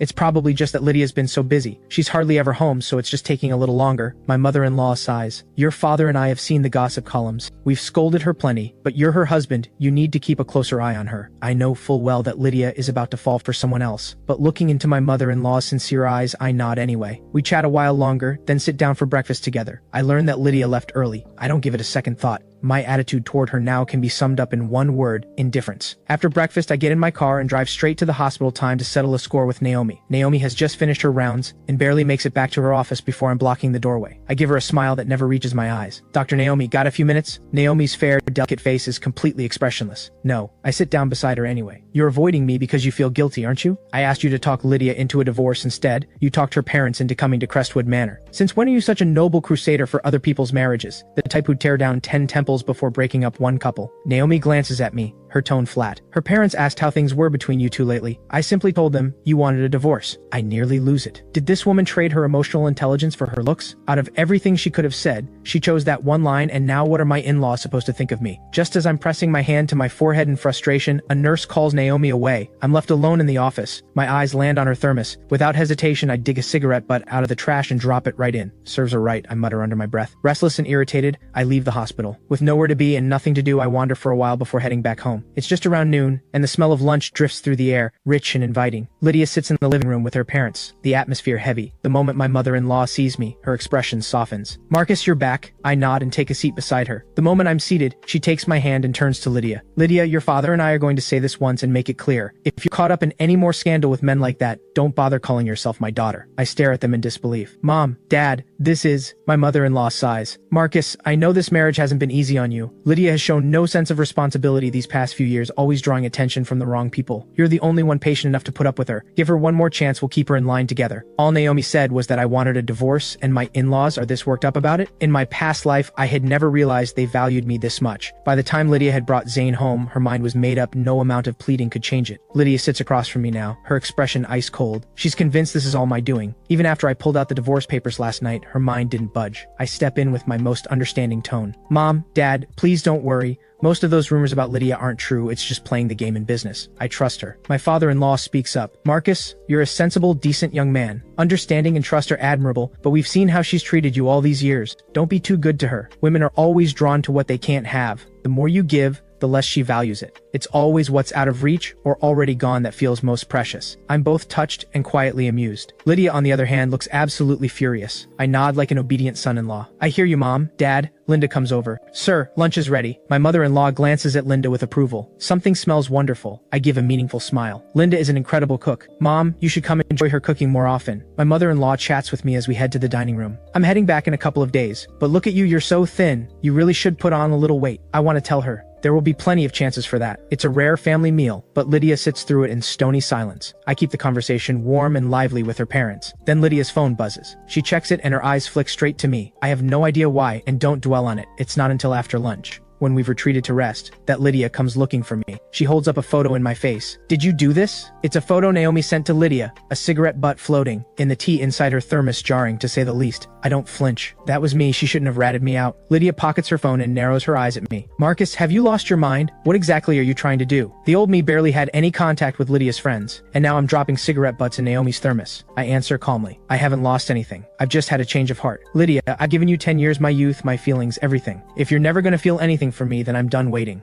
I'm going to start living for myself. I'm done swallowing my pride and forcing myself to stay. Lydia presses forward, something sharp and cold in her eyes. If loving me for 10 years has been such a burden, why didn't you just quit sooner? I feel a flash of real anger. I'll quit when I decide to quit. The air goes still. She stares at me for a long moment, like she's looking at a stranger. The standoff holds until she turns and walks out. I exhale. I sink onto the bed, a hollow feeling settling in my chest. That afternoon, the moment Lydia leaves, I head out right after her. Every other time I've come by, Zane has been there. But the one day I had plans with Naomi, Zane was nowhere to be found. The timing is almost poetic. The usual black coffee, bro? Zane looks sharp behind the counter. Bright smile, easy manner, good with every customer. I smile. Actually, anything sweeter you'd recommend? Zane perks up. Sure, a cappuccino or a macchiato, both great choices. Either one gives you this sweet, warm feeling, kind of like falling in love. I consider for a moment. I'll take a macchiato. The macchiato is sweet, all right, but it tastes nothing like love to me. If anything, I'm the black coffee bitter to the core. And Zane is the macchiato sweet, warm, effortlessly likable. I watch him between sips, quietly calculating the timing of his and Lydia's fated meeting 2 days from now. The Summit Business Forum starts at 9:30 in the morning. Zane, working as a part-time greeter, will be at the entrance well before that. The moment Lydia walks in, she'll see him and Cupid's arrow will do the rest. I catch Zane while he's clearing a table. Hey, Zane, looking for any other part-time work? I can get you a tutoring gig, starts tomorrow. Decent pay. Zane looks genuinely grateful but shakes his head. That means a lot, bro, but school starts in a few days. After this greeter job wraps up the day after tomorrow, I'm heading back to campus. I pause. Right, the new semester is almost here. I move too slowly. If I'd said something a few days earlier, I might have actually kept Zane away from Lydia, but then again, thinking about how drawn Lydia and Zane are to each other. Block this meeting and there'll be a second, a third. Fate has a way of finding itself. I take another sip and smile. Don't mention it. Just thought of it on a whim. So you're leaving this job too? Zane glances around the cafe, a hint of reluctance in his eyes. Yeah, school calls. Then he flashes a cheeky grin. I'm gonna miss you, bro. I don't quite know what to do with that. If Zane ever found out the truth about everything, he'd probably want nothing to do with me. Another customer walks in, and Zane goes to greet them. I exhale, get up, pay, and leave. I probably won't be coming back to this little cafe after today. The wheels of fate have already started to turn. Watching it all unfold again from the sidelines, it's no easier the second time around. The incident with Naomi already showed me just how powerful the butterfly effect can be. More changes are coming, things I'll have to deal with as they come. With her parents staying at Crestwood Manor, Lydia comes home for lunch and dinner every day, and shares a bed with me every night. She seems perfectly at ease. I am anything but. I bring it up casually one night. What time do you leave for the forum tomorrow? Lydia lies beside me, eyes closed, feigning sleep. 8. Can attendees bring a +1? I want to witness the legendary moment firsthand. In my past life, the story of Lydia and Zane went viral, and stayed that way. Lydia opens one eye and looks at me sideways, a flicker of mockery in her dark gaze. A +1? You? I blink. Legally speaking, yes. Events like the Summit Business Forum regularly welcome spouses or assistants. Plenty of power couples attend together. With my father standing, me showing up wouldn't raise any eyebrows. Lydia doesn't see it that way. She scoffs. Dream on. I roll over and fix my gaze on her profile. Her features are sculpted and refined, especially the line where her nose meets her brow. Flawless, almost unfairly so. A woman this stunning, this successful, and she ends up losing her heart to someone completely ordinary. I let a hint of threat creep into my voice. If you won't take me, I'll ask your father to bring me himself. It works immediately, but the look she gives me could kill. Be up by 8. 1 minute late and I'm leaving without you. I break into a grin. Deal. I'll be up at 7:30. I've already got it all planned. I'm going to observe every detail of how Lydia and Zane's story unfolds. And once the divorce is done, I can write a book about it as her ex-husband. A tell-all about their love story people would eat up. The next morning, I'm up on time, looking sharp and put together. I head out with Lydia. We arrive and I take in the grand conference hall ahead, doors wide open. A row of well-dressed greeters lining each side. Zane is among them, and he stands out immediately. Lydia unclips her seatbelt and steps out. She hasn't spotted Zane yet. I stop her. Go ahead, I'll catch up in a minute. In my past life, Zane knew Lydia was married but had never actually met met me not even once. This time around, I'd rather keep it that way a little longer. Lydia doesn't bother responding, she just gets out and walks. I watch through the window as she moves toward the entrance, and then she reaches Zane. Her back is to me, so I can't see her face, but I see her step falter just for a second as she takes in the young man standing before her. In that same moment, something in my chest drops hard and the dust finally settles. In front of this many people, no matter how she feels, Lydia won't act on it. The setting won't allow it. Only once she disappears inside do I get out of the car and walk in alone. Zane clocks me and looks surprised but recovers quickly. A quiet nod of acknowledgement. I smile back and keep moving. Lydia is already seated in the front row, the venue coordinator beside her,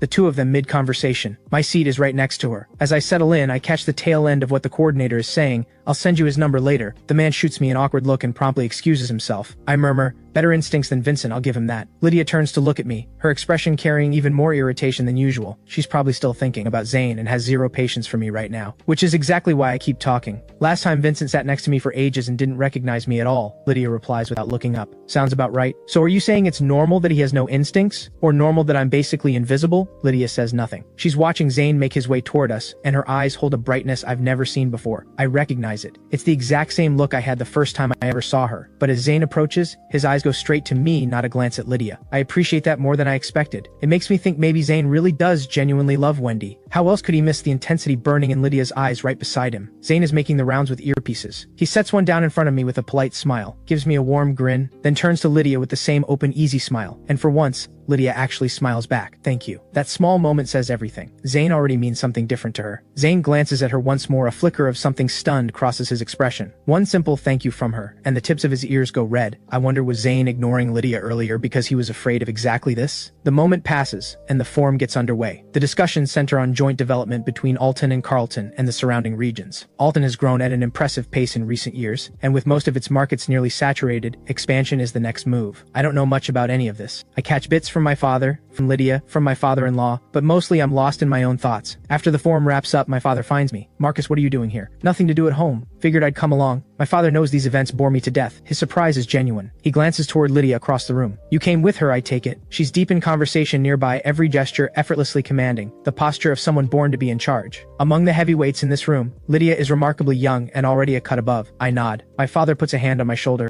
Good. You're her husband. You should be showing up at these things, establishing your place. My father-in-law approaches just then. Old friend, it's been too long. The two of them fall into easy, enthusiastic conversation. I slip away and start scanning the hall for Zane. He should be collecting his pay and getting ready to leave. I check every corner of the hall. I finally spot him at the back exit, pay in pocket, waiting for a ride. Zane's face lights up. Bro. I walk over, easy and relaxed. So this is where your greeter gig is? Yep, last one of the summer. We're heading out to celebrate with a proper meal. You in? I nod without thinking. But am I interrupting your date? Zane flushes. It's not a date, we're just eating. You're fine, seriously. Women must love a guy who blushes like that. Bright, clean-cut, full of life like a young tree standing tall in the sun. Since Zane doesn't mind, I shamelessly tag along. Wendy is already waiting at the barbecue place we agreed on. When she sees me walk in with Zane, she visibly panics and jumps to her feet. Zane throws an arm around my shoulder. Wendy, ran into my buddy today, brought him along. Hope that's okay? I give a sheepish grin. Sorry, Wendy, crashing your night as the third wheel. Wendy shakes her head rapidly. No, it's totally fine. Please sit down. Zane and I take one side. Wendy sits across from us. We order a spread of ingredients. The iron grill is loaded with coals, a round grate set over the heat, and the table is covered with all kinds of food waiting to be cooked. When Zane finds out I'm also an Alton University alum, he lights up completely, chattering away about campus life and shared memories. Wendy tends the pork belly on the grill, sneaking fond glances at Zane every now and then and uncertain ones at me. Then, in the middle of all the warmth, Zane's phone buzzes. He picks it up, a text message. I catch a glimpse. A number full of 8s. Only one person I know would have a number like that. Lydia, she's already made her move. Zane's expression shifts, confused, a little startled. He doesn't reply, just sets the phone face down. Wendy looks up with a smile. Who was that? Zane drops his gaze to the sizzling pork belly. Just spam. I glance at Wendy with quiet sympathy. She's happily grilling for him, completely in the dark. Excuse me, bathroom. I get up. Once inside, I pull out my phone and send Wendy a message. Not a fan of the silver Rolls Royce? You left without it that day. Left the key right by the gate. Lucky Crestwood Manor has top-tier security, or someone might have driven it off. I smooth my jacket and head back to the table. Wendy keeps her eyes firmly on the grill, refusing to look at me. From the outside, I probably look exactly like a rich man trying to court a pretty young thing. Meanwhile, Zane starts losing focus. Lydia, getting no reply to her text, has called him directly. He startles at the screen, fumbles to reject the call, and fires off a quick text. I can't make out what it says from the corner of my eye. I play dumb. Hey Zane, you can just block numbers like that, you know? Zane turns the phone face down. Yeah,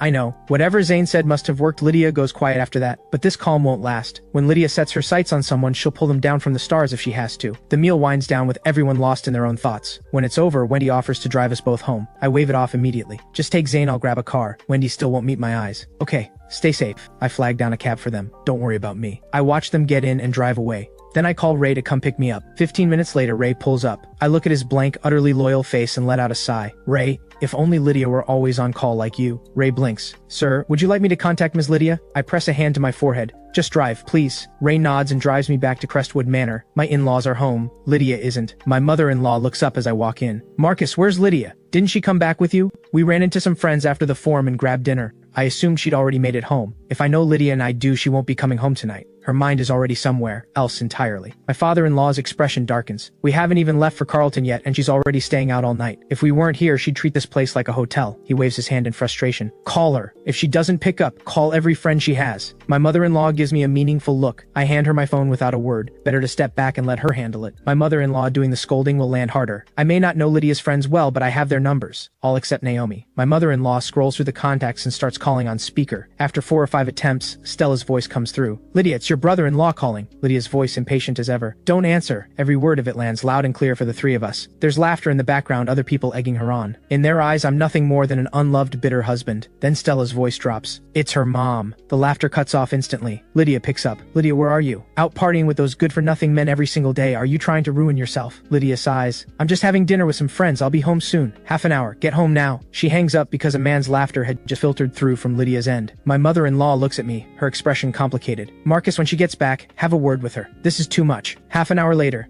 Lydia walks through the door, radiating resentment. I've just finished eating and am dabbing the corner of my mouth when her gaze finds me, and it sends a chill straight through me. She shrugs off her coat, throws it on the sofa, and heads straight upstairs. Her parents don't say a word. They go back to the TV. I steel myself and follow her up. The sound of running water comes from the bathroom. Lydia's phone sits on the bed. I'm tempted. After we parted ways today, did she reach out to Zane again? I pick it up, but it needs face recognition to unlock. Just as I'm about to give up, a text notification pops up on the screen. I can see the preview. It reads like an apology from Zane. Miss Lydia, I have a girlfriend, and I also heard that you. The rest is cut off. I'd need to unlock it. Lydia's voice slices through the room. What are you doing? A second later, the phone is yanked out of my hand. She fixes me with a cold stare. Stay out of my phone. She unlocks it and reads Zane's full message. Her expression darkens further. A woman like Lydia can have any man she wants. Crook one finger and men willing to blow up their marriages for her would fill a stadium, and yet Zane has turned her down. Her pride has never taken a hit like this. I feign ignorance. Who's that? Lydia shoots me a look. None of your business. I smile. I'm guessing the rest says something like, I heard you're married, and I hope you'll honor that commitment. Something along those lines? I know Zane. That's exactly the kind of thing he'd say. Lydia sits on the edge of the bed. So? I reach into the drawer and pull out the divorce agreement revised this time. I've added a new condition. 3% of the Lydia Group shares. She reads it and actually laughs. 3%? Marcus, that's quite an appetite. The Lydia Group has shareholders at every level. Many of them hold less than 3%. I hesitate. How do I put this delicately? That if she won't agree to this now, she'll end up giving far more later? He turned you down because you're married, right? So just pay a little to get out of this marriage, and you can go after him without anything holding you back. Lydia raises an eyebrow. You think he's worth it? That stops me. Worth it? She would eventually give up everything for him. She probably hasn't figured out her own feelings yet, which is why she can say that without shame. I sigh, tear up the agreement, and drop it in the trash. I'll wait a while longer and come back with 10% next time. Lydia watches my every move with cold eyes. I take my mild defeat to the bathroom. When I come back out, Lydia's on the balcony, phone to her ear, a cigarette between her fingers, the night breeze carrying the smoke inside. I cough. She glances back, ends the call, drops the cigarette on the floor, and grinds it out with her heel. I straighten my collar and say deliberately, you couldn't at least toss it in the bin? Linda has a hard enough job as it is. I've been especially thoughtful with Linda. She handles all the meals, brews my herbal remedies,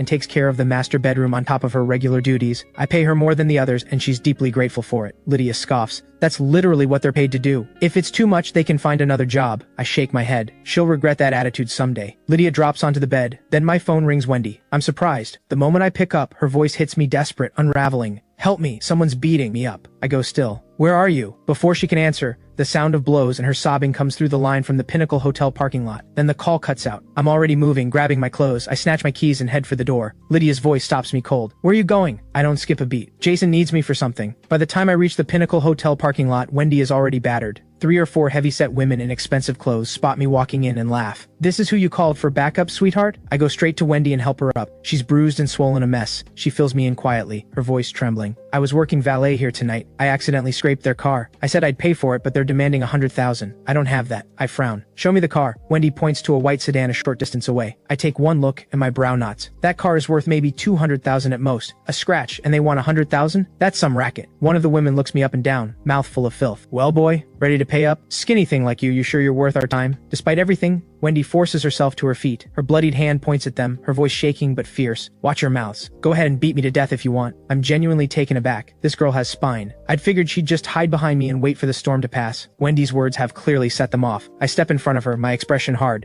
Give me 3 minutes. I make a call. This is the Pinnacle Hotel's turf, and Wendy is literally a hotel employee. Someone from management should have stepped in by now, but there's been no sign of anyone. The woman sneers. Calling for backup? Honey, we're somebody in Alton. You bring 10, we'll bring 100. Try us. I've never heard of her. Just a bunch of low-level thugs playing dress-up. I end the call. Less than 3 minutes later, the general manager of the Pinnacle Hotel is standing in front of me. He greets me warmly. Mr. Marcus, what brings you here tonight? I keep my voice calm. A friend of mine works here part-time. She's been assaulted by these women. I trust you know how to handle that? The manager spins around. You three assaulted a guest of Mr. Marcus? The women go quiet. The Pinnacle Hotel is one of Alton's premier 5-star establishments. They know exactly what that means. Sometimes power is the only language that works. Even the most arrogant people fold when they have to. The women who were so aggressive moments ago, not even knowing who I am, are now bowing their heads in apology under the manager's stern gaze. They even hand over compensation for Wendy's medical expenses. As they slink toward the exit, I speak up. Hold on. I turn to Wendy. Slap each one of them. Wendy stares at me, frozen. Getting the money back was already more than she'd hoped for. Hitting them back hadn't even crossed her mind. I take her by the hand and walk her right up to them. Don't be scared, watch how it's done. I swing my palm hard across the face of the nearest one. The other two follow. All three are seething, but none of them dare to fight back. My palm is still stinging when I wave them off. Get out! The parking lot goes quiet. The hotel manager offers to treat me to tea. I have no interest in sitting down with a near stranger at this hour. I decline. Wendy, on the other hand, is still in a daze. She hasn't fully come back to herself since the moment I threw that first slap. I reach out and take her hand like it's the most natural thing. Come on, let's get you checked out. I walk her out to the street where my car is waiting. Wendy pulls back slightly. I can go on my own. I give her a look. Stop talking. On the way to the hospital, she opens up and I learn the full picture. Her father slipped and hurt his foot a few days ago and is currently in the hospital. She's been scrambling to pick up as many jobs as she can before school starts, trying to cover her tuition. She called me because something told her I'd be able to fix it. And just like that, I start to understand something: why Zane slowly fell in my past life. When you're backed into a corner you can't escape, and someone shows up, waves a hand, and clears the sky just like that, who wouldn't be moved? No one chooses where they start, but everyone can choose a shortcut if one appears. Once Wendy's injuries are seen to, I drag myself home, exhausted. I shower and pull back the covers. Lydia's voice comes out of nowhere. Low, hoarse. Have fun? I open my eyes. Did I wake you? Just 2 more days once your parents leave, this won't be an issue. Lydia's voice sharpens. Marcus, don't push me. When she talks like that, she's at her limit. I throw my hands up. What did I even do? She rolls over, eyes blazing. My parents are right downstairs and you just waltz out in the middle of the night? Are you out of your mind? We stare at each other. After a beat, guilt starts to creep in. Has she figured out I didn't actually go to see Jason? To be fair, Lydia, who never restrains herself, has actually been keeping it together while her parents are here, and I went out in the dead of night to play hero for a college girl, then sweetly escorted her to the hospital. I back down. Fine, got it. No going out while your parents are here, no social media about it. Won't happen again. I roll over and try to go back to sleep. But then Lydia does something unexpected. She moves closer, something probing in her gaze. I push her back, expression cold as stone. Testing me again? The words land like ice water, dousing whatever had been building. She holds my gaze for a few seconds, then she turns and lies back down. The whole thing is over in seconds, cold and clean as if it never happened at all. I roll onto my side, back to hers, and close my eyes, a hollow ache settling quietly inside me. There was a time I used to dream of having a child with her, a quiet, simple life. Now all I want is to wait for the divorce and go our separate ways. Having barely slept before dawn, I don't wake up until noon. I check my phone to find a few messages waiting. One from my mother-in-law, they've had to head back to Carlton unexpectedly. One from Sean asking if I want to take on a concert appearance. And one from an unknown number. The content stops me cold. It's a photo me and Wendy walking out of the parking lot last night. The angle makes it look intimate. Wendy's visible injuries make it look worse. I sit with it for a full minute, running through every possibility. Paparazzi? Or someone connected to those women from last night? My father and wife are both high profile, but I've always stayed under the radar. Since the marriage, I've barely even seen Jason. Why would anyone be tailing me? I can't think of a reasonable answer, so I just call the number. It's picked up and immediately cut off. I send a text instead. Who is this? Can you tell me your name? If that photo gets out, it won't matter that Wendy and I are completely innocent. The internet crowd will have a field day. I just want to keep my head down. Going viral is the last thing I need. The reply comes quickly, 3 words. It's Naomi. I nearly choke. She was at the Pinnacle Hotel parking lot last night and she took that photo. She'd already had her suspicions about me and Wendy back at the hospital. There's no talking my way out of this one. I text back immediately. That is me in the photo, but you've got it wrong. Let me take you to dinner dinner, I'll explain everything. Naomi goes silent. The phone might as well be dead. I can't stand it, I call again. This time she picks up. You pick the place. Text me the time. She hangs up. After some thought, I choose the Pinnacle Hotel. Clear the air where it started. Naomi replies with one word. Fine. I spend the rest of the afternoon with that knot of unease sitting in my chest. At 7 in the evening, I get dressed and head to the hotel. I book the Peony Suite, the best they have, and order an 18-course menu. 18 courses ought to give me enough time to win her over. The hotel manager presents me with a USB drive. Mr. Marcus, the security footage you requested, the parking lot footage from last night. I take it with a quiet smile. Thank you. A short while later, Naomi arrives composed, cool, quietly elegant. She takes the seat across from me and cuts straight to it. Start talking. I put on my most relaxed smile. No rush. Let's eat and talk. Naomi doesn't budge. What exactly is your relationship with Wendy? Friends. We met by chance. I know her boyfriend too, actually. Something shifts in Naomi's expression. She has a boyfriend? I nod and think. Not for much longer. So you and Lydia are both going after the same guy? I plug in the USB drive and slide the phone across to her. Watch this. The footage captures everything, me entering the lot, every interaction with Wendy, every word spoken. We were completely in the clear. The angle Naomi shot from wouldn't have captured me facing off with those women. It looked like it was taken after we'd already started walking away, motion blur and all. Naomi takes the phone and watches carefully. I lean in slightly, watching her face. When she gets to the part where I slap the women, her brow lifts slightly, a flicker of something amused crosses her eyes. She hands the phone back. You're bold, I'll give you that. I let out a dry laugh and pocket the phone. Can't just take it lying down, right? Naomi asks another question. Does Lydia know about Wendy? I had always known that Naomi and Lydia went way back, closest friends in her circle, but I'd never been close enough to either of them to understand what that really looked like. Now I know. Naomi has quietly been worrying herself sick over Lydia's marriage, and yet this loyal, steadfast friend will eventually fall out with Lydia over a man, become her sworn enemy. The thought leaves me feeling hollow. I shake my head. She doesn't know, and Wendy's not a close friend. It doesn't really matter either way. Naomi takes a sip of water and says nothing. I never find out if she believed me. 18 courses, she only touches 2 before getting up to leave. What a waste. I box up the rest, grab the bags, and head home. On the drive back, an address surfaces in my mind, the one from Linda's personal file. Her family are Alton locals,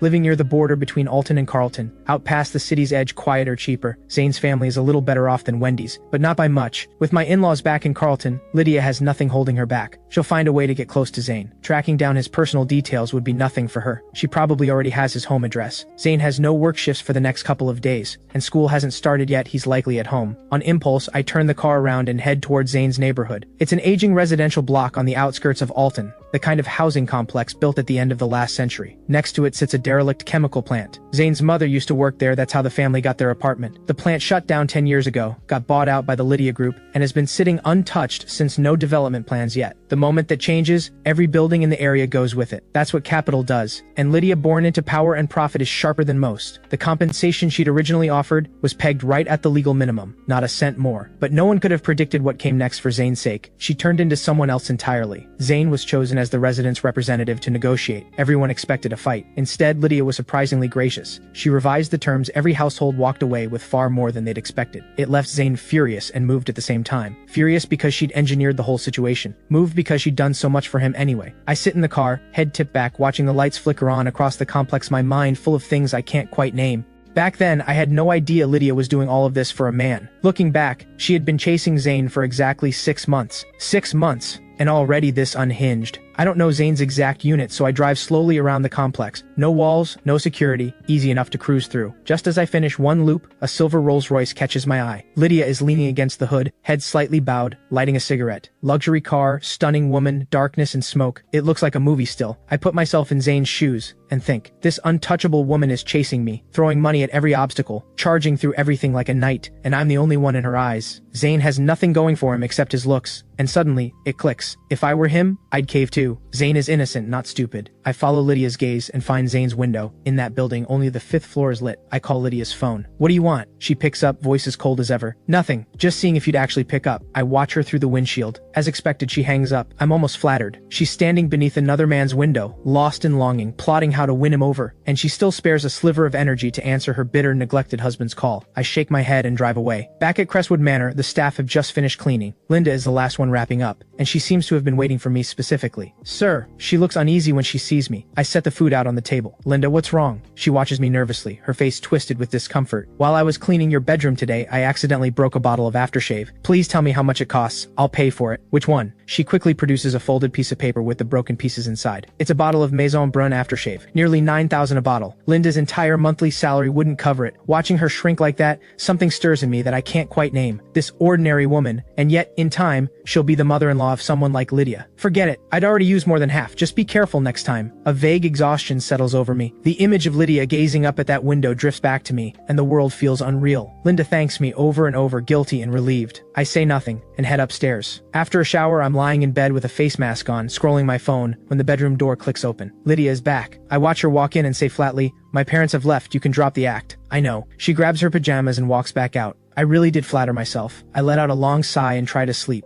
Sean's call jolts me awake. I answer groggily. "Sean, what's up?" "There's a paid performance that needs a cellist. You in?" That wakes me up instantly. "I'm in. I do it for free. It's not about the money. It's about feeling alive again, reaching back toward a dream I once had." Sean laughs warmly. "Perfect. I'll send you the details, don't be late." "Got it." I hang up, and the message comes through a moment later. The venue is the concert hall at my alma mater, Alton University. 3 days from now. It's the first day of the new semester. The performance is an alumni-only gig organized by the music department. A welcome concert for freshmen, their very first taste of university life, introduced through music. I haven't been back to Alton University since graduation. All my time went to orbiting Lydia. Maybe this is a new beginning. I find myself actually looking forward to it. I spend the next 3 days practicing hard. I won't embarrass my alma mater. Lydia doesn't come home anyway, so I play from morning to night. I lose myself in the music. These 3 days feel full in a way I'd almost forgotten. As I play through piece after piece, memories from my past life surface, and the music takes on a different weight. One evening, after a long shower, I call Wendy. "Marcus." It's noisy on her end. Sounds like a bar. "Wendy, where are you?" I keep my tone gentle, like a caring older friend. "School starts tomorrow. What are you doing at a bar?" Her voice is swallowed by music. "I'm working, Marcus. Can't really talk right now." I hang up and text her instead. "Isn't the tuition covered? Didn't we deal with some medical expenses the other day?" She replies fairly quickly. "My dad's hospital bills. Not enough." I don't say anything more. I transfer 20,000 to her on the spot. I know exactly how this game is played, and I've had a front row seat watching a master like Lydia do it first. A few minutes later, Wendy calls back, flustered. "Marcus, why did you send me money? I can earn the tuition myself." "You're still a student. Your job is to study." I'm stretched out on the bed, voice lazy and easy. "Trust me on this. It's a good school. Don't waste your time on part-time jobs. Study hard and your future is wide open. Pay me back when you've got a real job." Wendy seems to choke up for a moment. Something in my chest tightens. I wonder if I'm being too calculating, using someone this genuinely kind. She thinks I'm being generous. In reality, I'm a wolf in good guy clothing. With her background, getting into Alton University and surviving in Alton takes far more than most people will ever know. Setting aside everything with Zane, I genuinely admire people who fight for themselves. "Stop. If you ever need money, just tell me. Consider it a scholarship.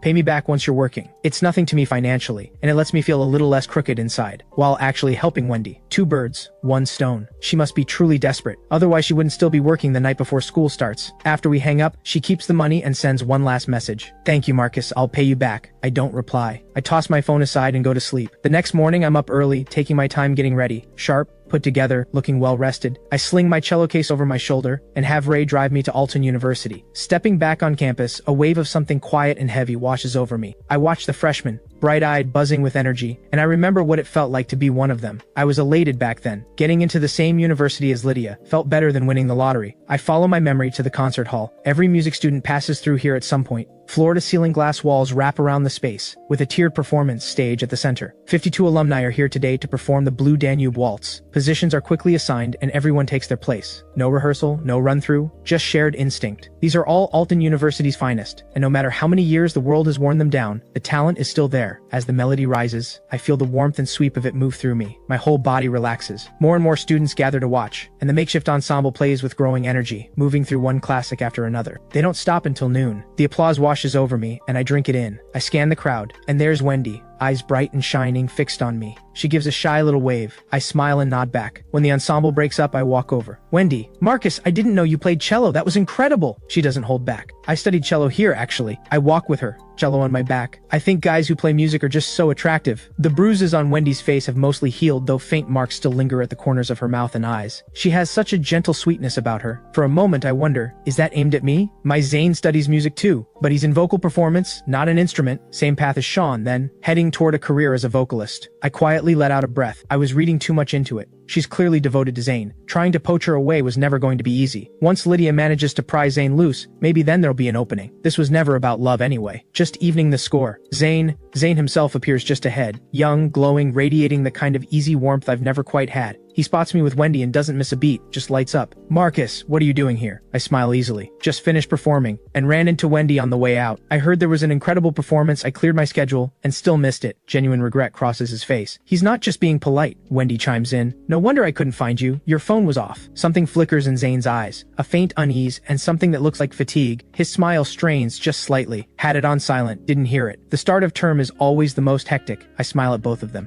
"Wanna grab lunch?" "My treat." "Thanks, Marcus, really. But I still need to sort out my dorm. We'll just grab something at the cafeteria." "What about you, Wendy?" She follows Zane's lead without a second thought. "I'll go with him." "We'll treat you next time, Marcus," Wendy says sincerely. "Sounds good. I'll head off then." I don't push it. Just nod and go. Ray is waiting by the car. I get in. "Let's go home." The car pulls away. I watch the scenery slip past the window, and a silver Lexus catches my eye. Through the half-open window, unless I'm mistaken, that's Lydia's profile. Why is she driving a different car, and what is she doing at Alton University? This one is far more understated than anything in her usual fleet. The only explanation, she's here to see Zane and she doesn't want to be noticed. No wonder Zane looked off earlier. That quiet exhaustion in his eyes, now it makes sense. She's probably been at him for days. No one would be comfortable with that kind of relentless pressure, especially someone already in love with someone else. By the time I get back to Crestwood Manor, it's lunchtime. I think of what I just saw, and my appetite disappears. I leave the chopsticks untouched and head upstairs. "Sir, are you feeling unwell? Should I call a doctor?" Linda follows me up, concerned. Ever since I let the broken aftershave go, she's been even more attentive. "I'm fine. Just not hungry. Go eat with the others." I drop onto the bed, restless. Linda doesn't press. She slips out without a sound. I drift off in the middle of the mess in my head. If Jason hadn't called me repeatedly, I could have slept until tomorrow. "The cello legend is back," Jason bellows into the phone. I'm still half asleep and have no idea what he's talking about. "I sent you a link. Check it right now." He hangs up before I can respond. I check my missed calls. Aaron and Sean both tried 3 times. I squint at the link. It's a video. Footage from today's performance at the concert hall. I'm sitting on the far left. Someone filmed the whole thing. The camera keeps zooming in on me, lingering, like whoever was filming had a crush. The comments are flooded with shameless flattery. "Brooding and handsome. The legend of Alton University's music department." I read through it all and feel completely awake. Who doesn't love being praised? It's the first time I've ever felt this. People have complimented me my whole life, but almost always because of who my father is. Being liked purely for myself, that's new. Jason calls right on cue. "Well, didn't see that coming, did you? You're famous." I'm in a genuinely good mood. Honestly, a little surprising. Good to know I've still got it. "Of course you do. You had people lining up for you back then, and you chose to be Lydia's lovesick lapdog." Jason still hasn't forgiven me for that. "The past is the past. I'm over it now." "Then come drink with us. We've got nothing going on. We could turn you into an influencer." Then the 4 of us start. A band. Sean on vocals, us 3 as the backing act. Perfect. I laugh despite myself. Only Jason could spin something this absurd. "Forget all that. Where are you? Let's get dinner. No drinking. I haven't eaten all day. The weight gain plan must go on." Jason agrees without missing a beat. "Done. I know a tea room. Food beats any 5-star hotel. Sending you the address." Address received. I change and head out. I don't expect to run into my father at the entrance. He's outside chatting with a few friends. Looks like they've just finished eating. "Dad, what are you doing here?" He's as surprised as I am. His friends glance over, and one of them is quick to speak up. "Hey, isn't your son that guy online?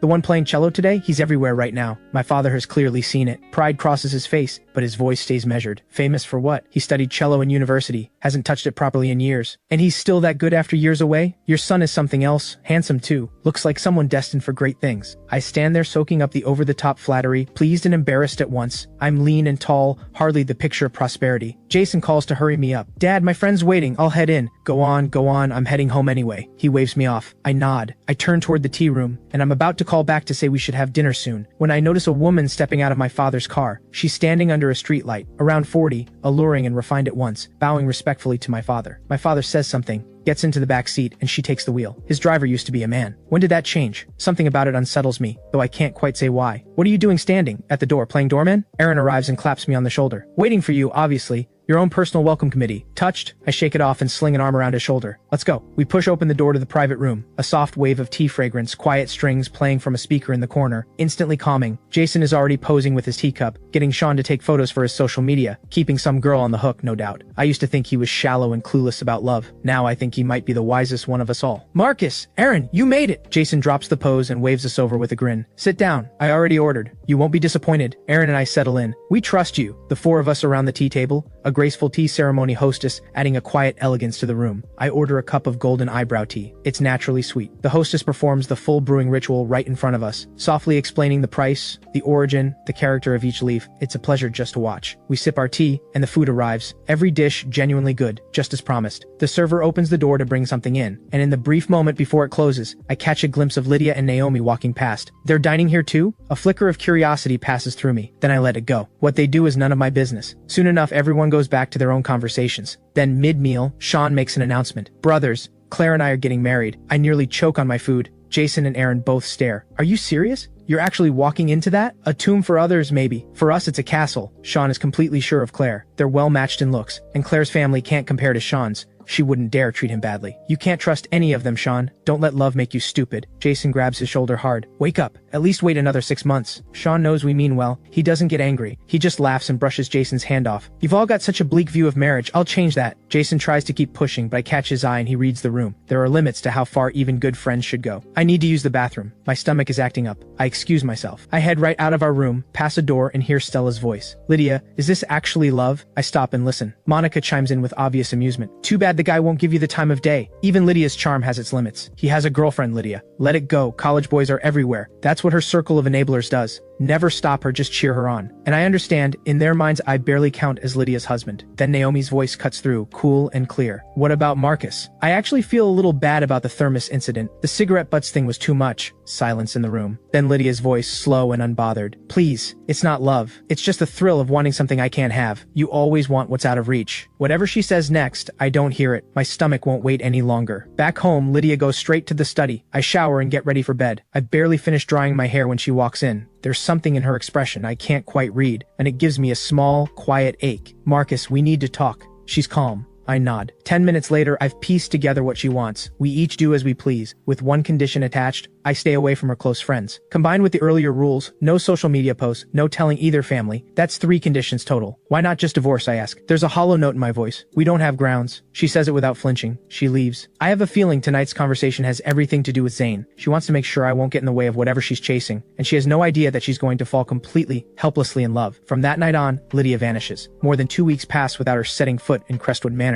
I slip back into living alone, the same as before, except now there are staff. You're not children anymore. Handle things like adults. Fighting never solves anything. One afternoon, I overhear Linda on the phone. She's tucked into the stairwell, voice low. I stand on the stairs and listen carefully. Wendy is a good girl. She treats you well. Your father and I feel at ease knowing you're with her. Whatever happens, talk it through. She clearly approves of Wendy. Has Zane had a falling out with Wendy? I try to piece the timeline together. I don't want to get involved. I'll just coast and let it collapse. Wait for Lydia to ask for a divorce and sign without hesitation. With that thought, I turn to head upstairs. Sir, could I take a half day? Linda stops me, clearly uncomfortable asking. Something's come up at home. You can dock my pay. I pause, look down at her from the stairs, and soften my expression. What happened? Let me drive you, Linda. I was thinking of heading out anyway. Oh, I couldn't possibly. She's flustered by the offer. Crestwood Manor isn't easy to get a cab from. It's fine. Give me 10 minutes to change. 10 minutes later, I'm driving her out. I ask for the address as if I don't already have a sense of where we're going, then head straight there. I ask questions carefully along the way. Linda talks quite a bit about Zane and Wendy, but the reason for this particular fight stays buried. If even she doesn't know, it must be something neither of them can bring themselves to say. As we near the neighborhood, I spot Wendy, sitting on the edge of a roadside planter, looking utterly lost. Sir, thank you so much. Please come up for tea. Linda is genuinely grateful. Don't worry about it. Go handle things. She thanks me a few more times, then hurries inside. The moment she's gone, I swing the car around toward Wendy. Thank goodness, she's still there, still sitting in that same quiet grief. I straighten my shirt and roll down the window. Wendy, what are you doing out here? She startles when she sees me. It's scorching out here. Get in, I'll take you somewhere. Wendy shakes her head. She looks exhausted. Marcus, I just need some time alone. I get out anyway, take her by the arm and steer her toward the car. You can have your quiet time without baking in the sun. Come on, let's get a drink. Wendy doesn't resist. She folds into the passenger seat without a word. Half an hour later, I bring her to the Imperial Club. Whatever's weighing on you, sing it out. I press the microphone into her hand. Wendy takes it and bursts into tears. She cries hard, and I'm completely caught off guard. Marcus, Zane wants to break up with me. What do I do? She can barely get the words. Already? I'm stunned.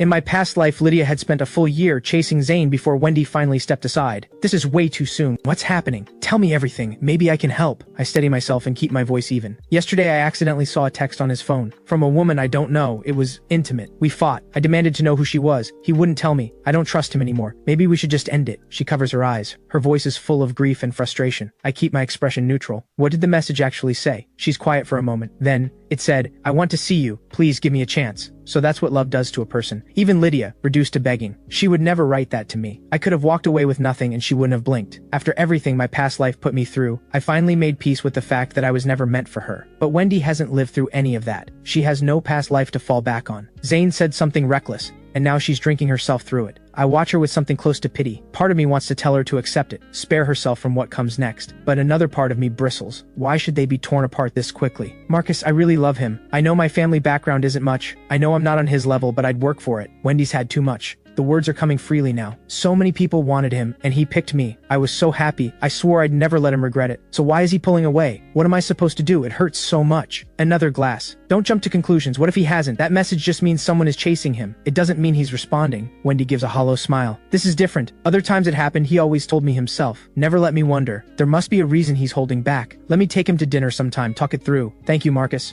She manages a small smile. Nothing to thank me for, we're friends. I give her shoulder a gentle pat. A little while later she passes out. I call a staff member to take her to a room upstairs. I'm about to leave when her phone rings. Zane. I answer it. Wendy, where are you? His voice is tense. Zane, it's Marcus. Wendy's at the Imperial Club. Come get her. Marcus, how did you? He's confused. I explain how we ran into each other. He goes quiet for a moment, then, this is all my fault. I've already blocked her. I'm changing my number tomorrow. Poor kid. It won't matter. Lydia has more ways in than he can imagine. Who is this woman? What's her name? Zane hesitates. Marcus, wait for me. I'll tell you when I get there. After I hang up, I text Lydia, a reminder that my father's birthday is in 2 days and she's expected to come. Zane arrives quickly. When he sees Wendy, his face falls. With some coaxing from me, he pulls himself together enough to talk. I can't tell you who she is. She's a married woman. I want nothing to do with her. His eyes are puffy and red. He's been crying for days. How do you know she's married? Did you look her up? He wipes his eyes and shakes his head. No, there's no future there. Why would I? And besides what? I press, more eager than I mean to show. I'm afraid to look. The whole situation disgusts me. If I found out who her husband was, the guilt would be unbearable. I couldn't face it. His tears spill over. I didn't expect that. All of this, just to avoid the guilt of knowing. I sit with that for a long moment, then sigh. Whatever you decide, don't let yourself regret it. And I leave. When I get home and open the door, I'm surprised to find Lydia there. Linda is pouring her tea. I swap my shoes and watch her from across the room. Linda, I said you could take the rest of the day. That goes through to tomorrow morning. Linda shakes her head. It didn't take that long, sir. Everything's sorted. No wonder Zane reached out to Wendy. Linda must have had a hand in that. Linda pours me a cup of tea before she steps away. The living room goes quiet. Just Lydia and me. We sit across from each other, both drinking, neither speaking for a long time. I break the silence first. My father's birthday is the day after tomorrow. Don't forget a gift. Lydia looks at me. Mom mentioned you gave her bracelets? She collects them, doesn't she? I keep my voice even. I had a pair of violet jadeite bracelets. Seemed fitting. Lydia fixes her gaze on me like she's trying to read something. She leans back into the sofa. What are you after? Trying to win my mother over? I hold her gaze. I don't think we've ever looked at each other this long. The bracelets were a calculated move. Win her mother's favor, and she'll be harder on Zane when the time comes. Repeatedly helping Wendy is about evening the score. Getting close to Naomi is about getting under Lydia's skin. These are all part of my own quiet agenda. Whether any of it works doesn't really matter, because I was never planning a comeback against all odds. I meet her eyes clear-faced. A son-in-law who wants to please his mother-in-law. Is that so strange? You don't have to second guess. If you want a divorce right now, I'll sign tonight. Lydia's eyes go cool. And give you 3% of the Lydia group? I let the silence breathe. Still not worth it to you? She narrows her eyes slightly. Whatever she's thinking, I can't read it. After a long pause, her answer is the same as always. Don't dream. Did she actually weigh it and decide Zane still isn't worth that price? She spent weeks pursuing him, nearly tore apart a relationship in the process, and she still hasn't figured out what she actually wants. I look at her steadily. What if I walked away with nothing? The stake in the Lydia group is tempting, I won't pretend otherwise, but leaving empty-handed wouldn't ruin me. If anything, it would free me sooner, and that sounds like a beautiful life. Lydia is blunt. No, that genuinely surprises me. I can't help myself. Lydia, haven't you thought about how having me around might get in the way of whatever you're chasing? She's been at this for weeks. Surely she's begun to sense that this is different. The celebrities, the others, she never put in this kind of effort for any of them. Lydia's eyes drop. Whatever she's thinking, she keeps it behind glass. A long pause, then, it won't. She won't see it until it's right in front of her. For someone this sharp, she is remarkably blind when it comes to her own heart. I let out a quiet sigh and give up trying. I get up and go to bed. The next day, a message from Wendy. Marcus, Zane and I made up. Thank you. We'll treat you to dinner soon. I read it. I don't reply. What I'm thinking is, Lydia's day just got a lot worse. After washing up, I head downstairs for breakfast. Lydia is already on the sofa. She doesn't look happy. I walk past her and into the dining room. Linda, what's for breakfast? Linda ladles noodles into a bowl. 3 fresh noodle soup today. I made some braised eggs last night. I can add one on top if you'd like. They're wonderful. She's also set out a bowl of simmered bird's nest soup and some sliced fruit. My appetite kicks in. I sit and dig in. A moment later, Lydia sits down across from me. We eat in silence. Then Lydia's phone buzzes once. She glances at it, and her expression darkens visibly right before my eyes. She's barely touched her noodles. She shoves the bowl aside and stands up. "Tomorrow morning, 9 o'clock, my parents' place," I call after her. "Don't forget." She doesn't answer. Her figure disappears across the vast living room. That message was almost certainly from Zane,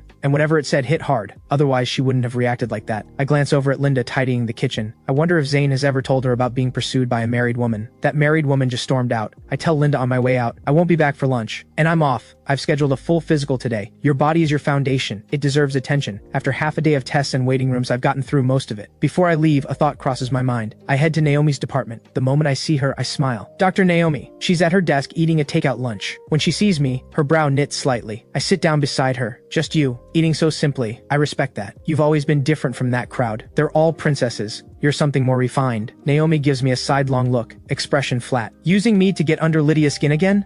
So she did see through me last time. I quietly take out my phone. "Let me show you something." I pull up Wendy's social media cover photo. Her and Zane together. Blue sky, white clouds, the two of them holding hands, laughing at the camera. Goofy and completely happy. I watch Naomi's face. "Do you recognize him?" She studies the photo for a few seconds. Something flickers in her eyes, but it isn't admiration. She looks away. "I don't know him, but that's Wendy?" She's focused on Wendy. I blink. A photo can't capture a person the way being in the room with them can. But in my past life, Naomi's obsession with Zane had been every bit as intense as Lydia's. Shouldn't even a photo stir something? Maybe the feelings only developed through contact. I should have asked more questions back when I had the chance. Then I wouldn't be so lost now. I reset and sigh. Yeah. Has Lydia mentioned the college student she's been chasing? That's him. Naomi's gaze sharpens. I knew there was someone, not who. How do you know? Because they almost broke up yesterday. I was the one who talked them through it. His name is Zane, music department at Alton University, and he has no idea I'm Lydia's husband. Naomi looks like she has more questions, but her colleagues are filing back in. She lets it go. I take the cue and stand. "Dinner tonight. I have a lot more to tell you." Naomi nods. "Fine. You pick the place." As I turn to leave, I catch one of her colleagues teasing her. "Our Dr. Naomi finally has a date tonight." Whatever Naomi says back, I don't catch it. I book us a table at the Songfeng Tea Room, the same place Jason took us before. That evening, Naomi arrives as planned. I never went home. I napped in the private room instead. When she arrives, I'm still stretched out on the tatami, mid-dream. Naomi taps my face. "Wake up." I open my eyes and give her an apologetic smile. "Sorry, I'm not exactly graceful when I sleep." Something almost like a smile crosses Naomi's face. She takes a seat at the tea table. The server comes in to prepare our tea, and I dismiss him once it's done. We get down to business. From the first encounter with Zane at the cafe, to running into Wendy, to becoming friends with both of them. I walk Naomi through all of it. It sounds like a coincidence, but it wasn't something I planned, I add. Naomi sums it up. "So right now, you know everything about their situation, and neither of them knows who you are?" I nod. She studies me. "Why not just tell them the truth?" I turn it back on her. "You know Lydia. Would it change anything? Would she give up Zane because of me?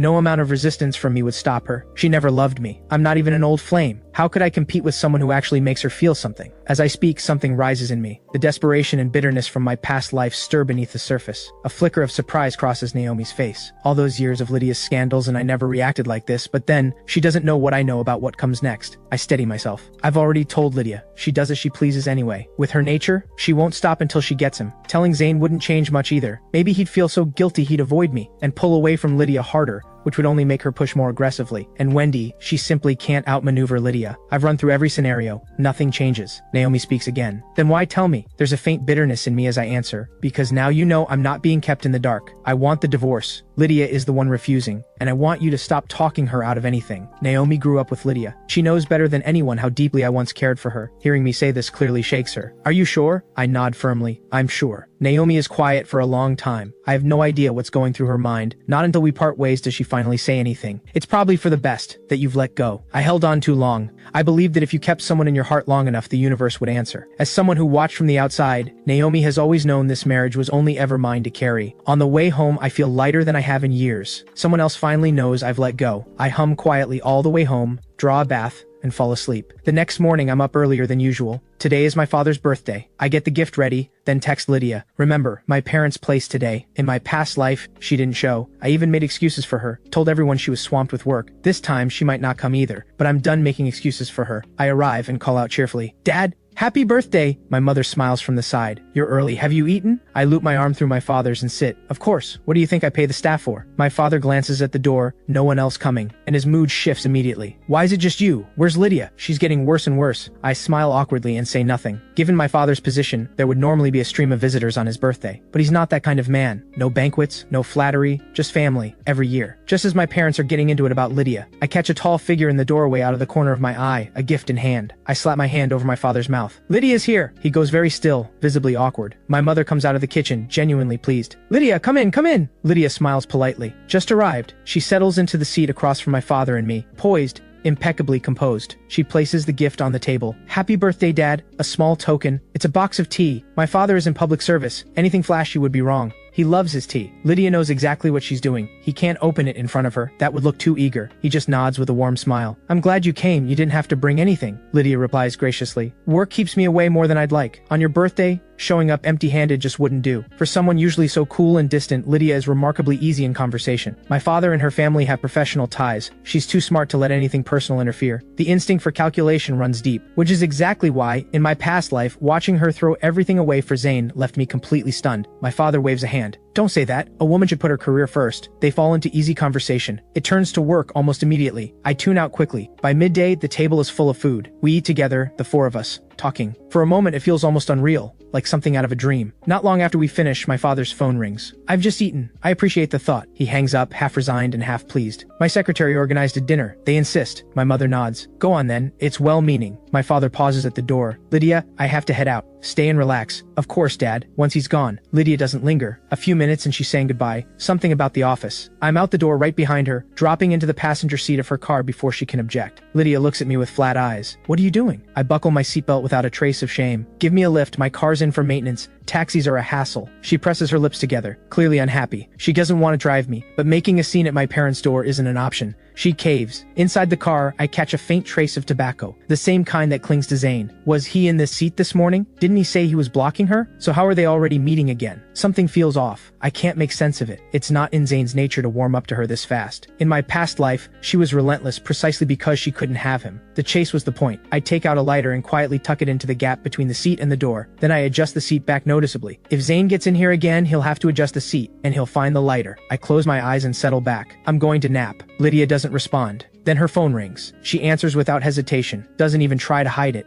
It's Zayn. The speed at which she answers says everything. Lydia's voice drops into something I've never heard from her before. Soft, gentle. What happened? Don't cry. Stay there. I'm coming. She pulls over the second. She hangs up and turns to me. Get out. Take a cab, or I'll call someone to pick you up. What's going on? I ask, genuinely curious. Something needs handling, she says, impatient. I don't move. Where? Take me along. I'm bored. I expect her to refuse. Instead, she gives me a cold, thin smile. You really want to come? Zayn's in some kind of trouble. That's what this is. I nod. Let's go. No more words. She hits the accelerator. We pull up outside a shopping center. Lydia strides in. I follow. We ride up to the 6th floor food hall. A Japanese restaurant is in chaos. Something's clearly wrong. I don't go in. I find a spot nearby and watch. 5 minutes later, Lydia walks out with Zayn. Zayn looks like he's been crying. His eyes are red. Lydia reaches up and smooths his hair, the way you'd soothe a beloved, flustered puppy. Before, there were just rumors. Now she doesn't even bother hiding it in public. Something hollows out in my chest for a moment. I force the feeling down, take a photo, walk away. In the elevator down, I catch fragments of people talking about what happened in the restaurant. Apparently Zayn found a problem with the ingredients, got into an argument with the owner, and ended up locked in the back kitchen. Still so young. And yet Lydia drops everything to come. And the infuriating part, she's genuinely happy to. I hail a cab outside and head home. I send the photo to Naomi on the way. Her reply comes after I'm already back. I'm not even sure why I sent it. Was I looking for sympathy? Then Sean calls. Marcus, are you free tomorrow? What's up? His voice is light. He sounds genuinely happy. Come with me to try on suits. Claire and I are getting engaged next week. I agree without hesitation. Sure. Send me the address. I'll be there at 8. Sean hangs up fast and the address pops through immediately. I rub my temples and walk into the living room.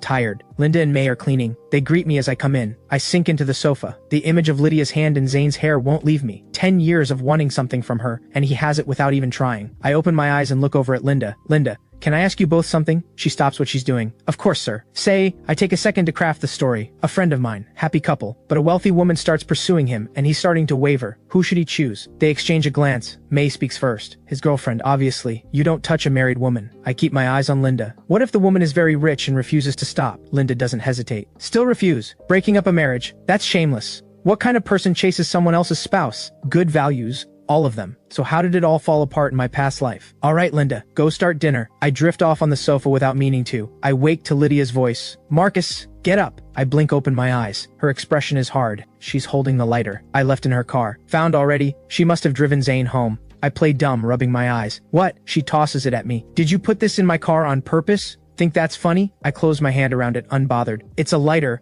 Why are you so worked up? Don't play innocent. Her voice is flat and cold. I respond with deliberate ease. Did the boy you just rescued see it and get upset? Jealous? I'm sorry about that. I'll be more careful. Don't try anything against him, Lydia warns, or I won't be polite. Something cracks slightly in my composure. Relax, I didn't go inside. I don't even know who he is. She'll shield Zane completely. Today's incident won't make the news. She'll make sure of that. Lydia turns and goes upstairs. Cold air seems to trail behind her. Just when the distance between them had narrowed, he finds another man's lighter. The gap doubles in an instant. Of course she's furious. Linda waits until she's gone, then murmurs, "Dinner is ready, sir." I nod. I eat, I shower, I sleep. Tomorrow I need to be sharp for Sean. Then a message from my mother-in-law. A list of dozens of herbal ingredients. Marcus, have someone fill this prescription. 2 doses a day for 2 weeks. Sleep gone. I text back. What is this for? Nourishing herbs. Her body must be out of balance. At this rate, I'll never have grandchildren. I want to say no, but Lydia won't take the medicine unless her mother's involved. After a moment, I give in. Fine. But I can't promise she'll actually drink it. She sends back a thumbs up. Don't worry, just get the herbs. Leave the rest to me. The next day I send Linda to fill the prescription. She looks at the list of ingredients with wide eyes. Sir, are you not feeling well? I shake my head with a smile. Not me. My mother-in-law wants me to get these for Lydia. She's impatient for grandchildren. I say it openly without lowering my voice. This way, the next time Linda sees Lydia and Zane together, she'll remember that I'm still the husband standing here. Sir, I have a relative who's a traditional medicine doctor. He has a formula that works every time. Would you like me to ask him? Linda offers kindly. Really? That's kind of you. Please, pick up a few doses when you get the chance. I put on a look of pleasant surprise. If it actually works, I'll give you a raise. You're too generous, sir. I'll go today.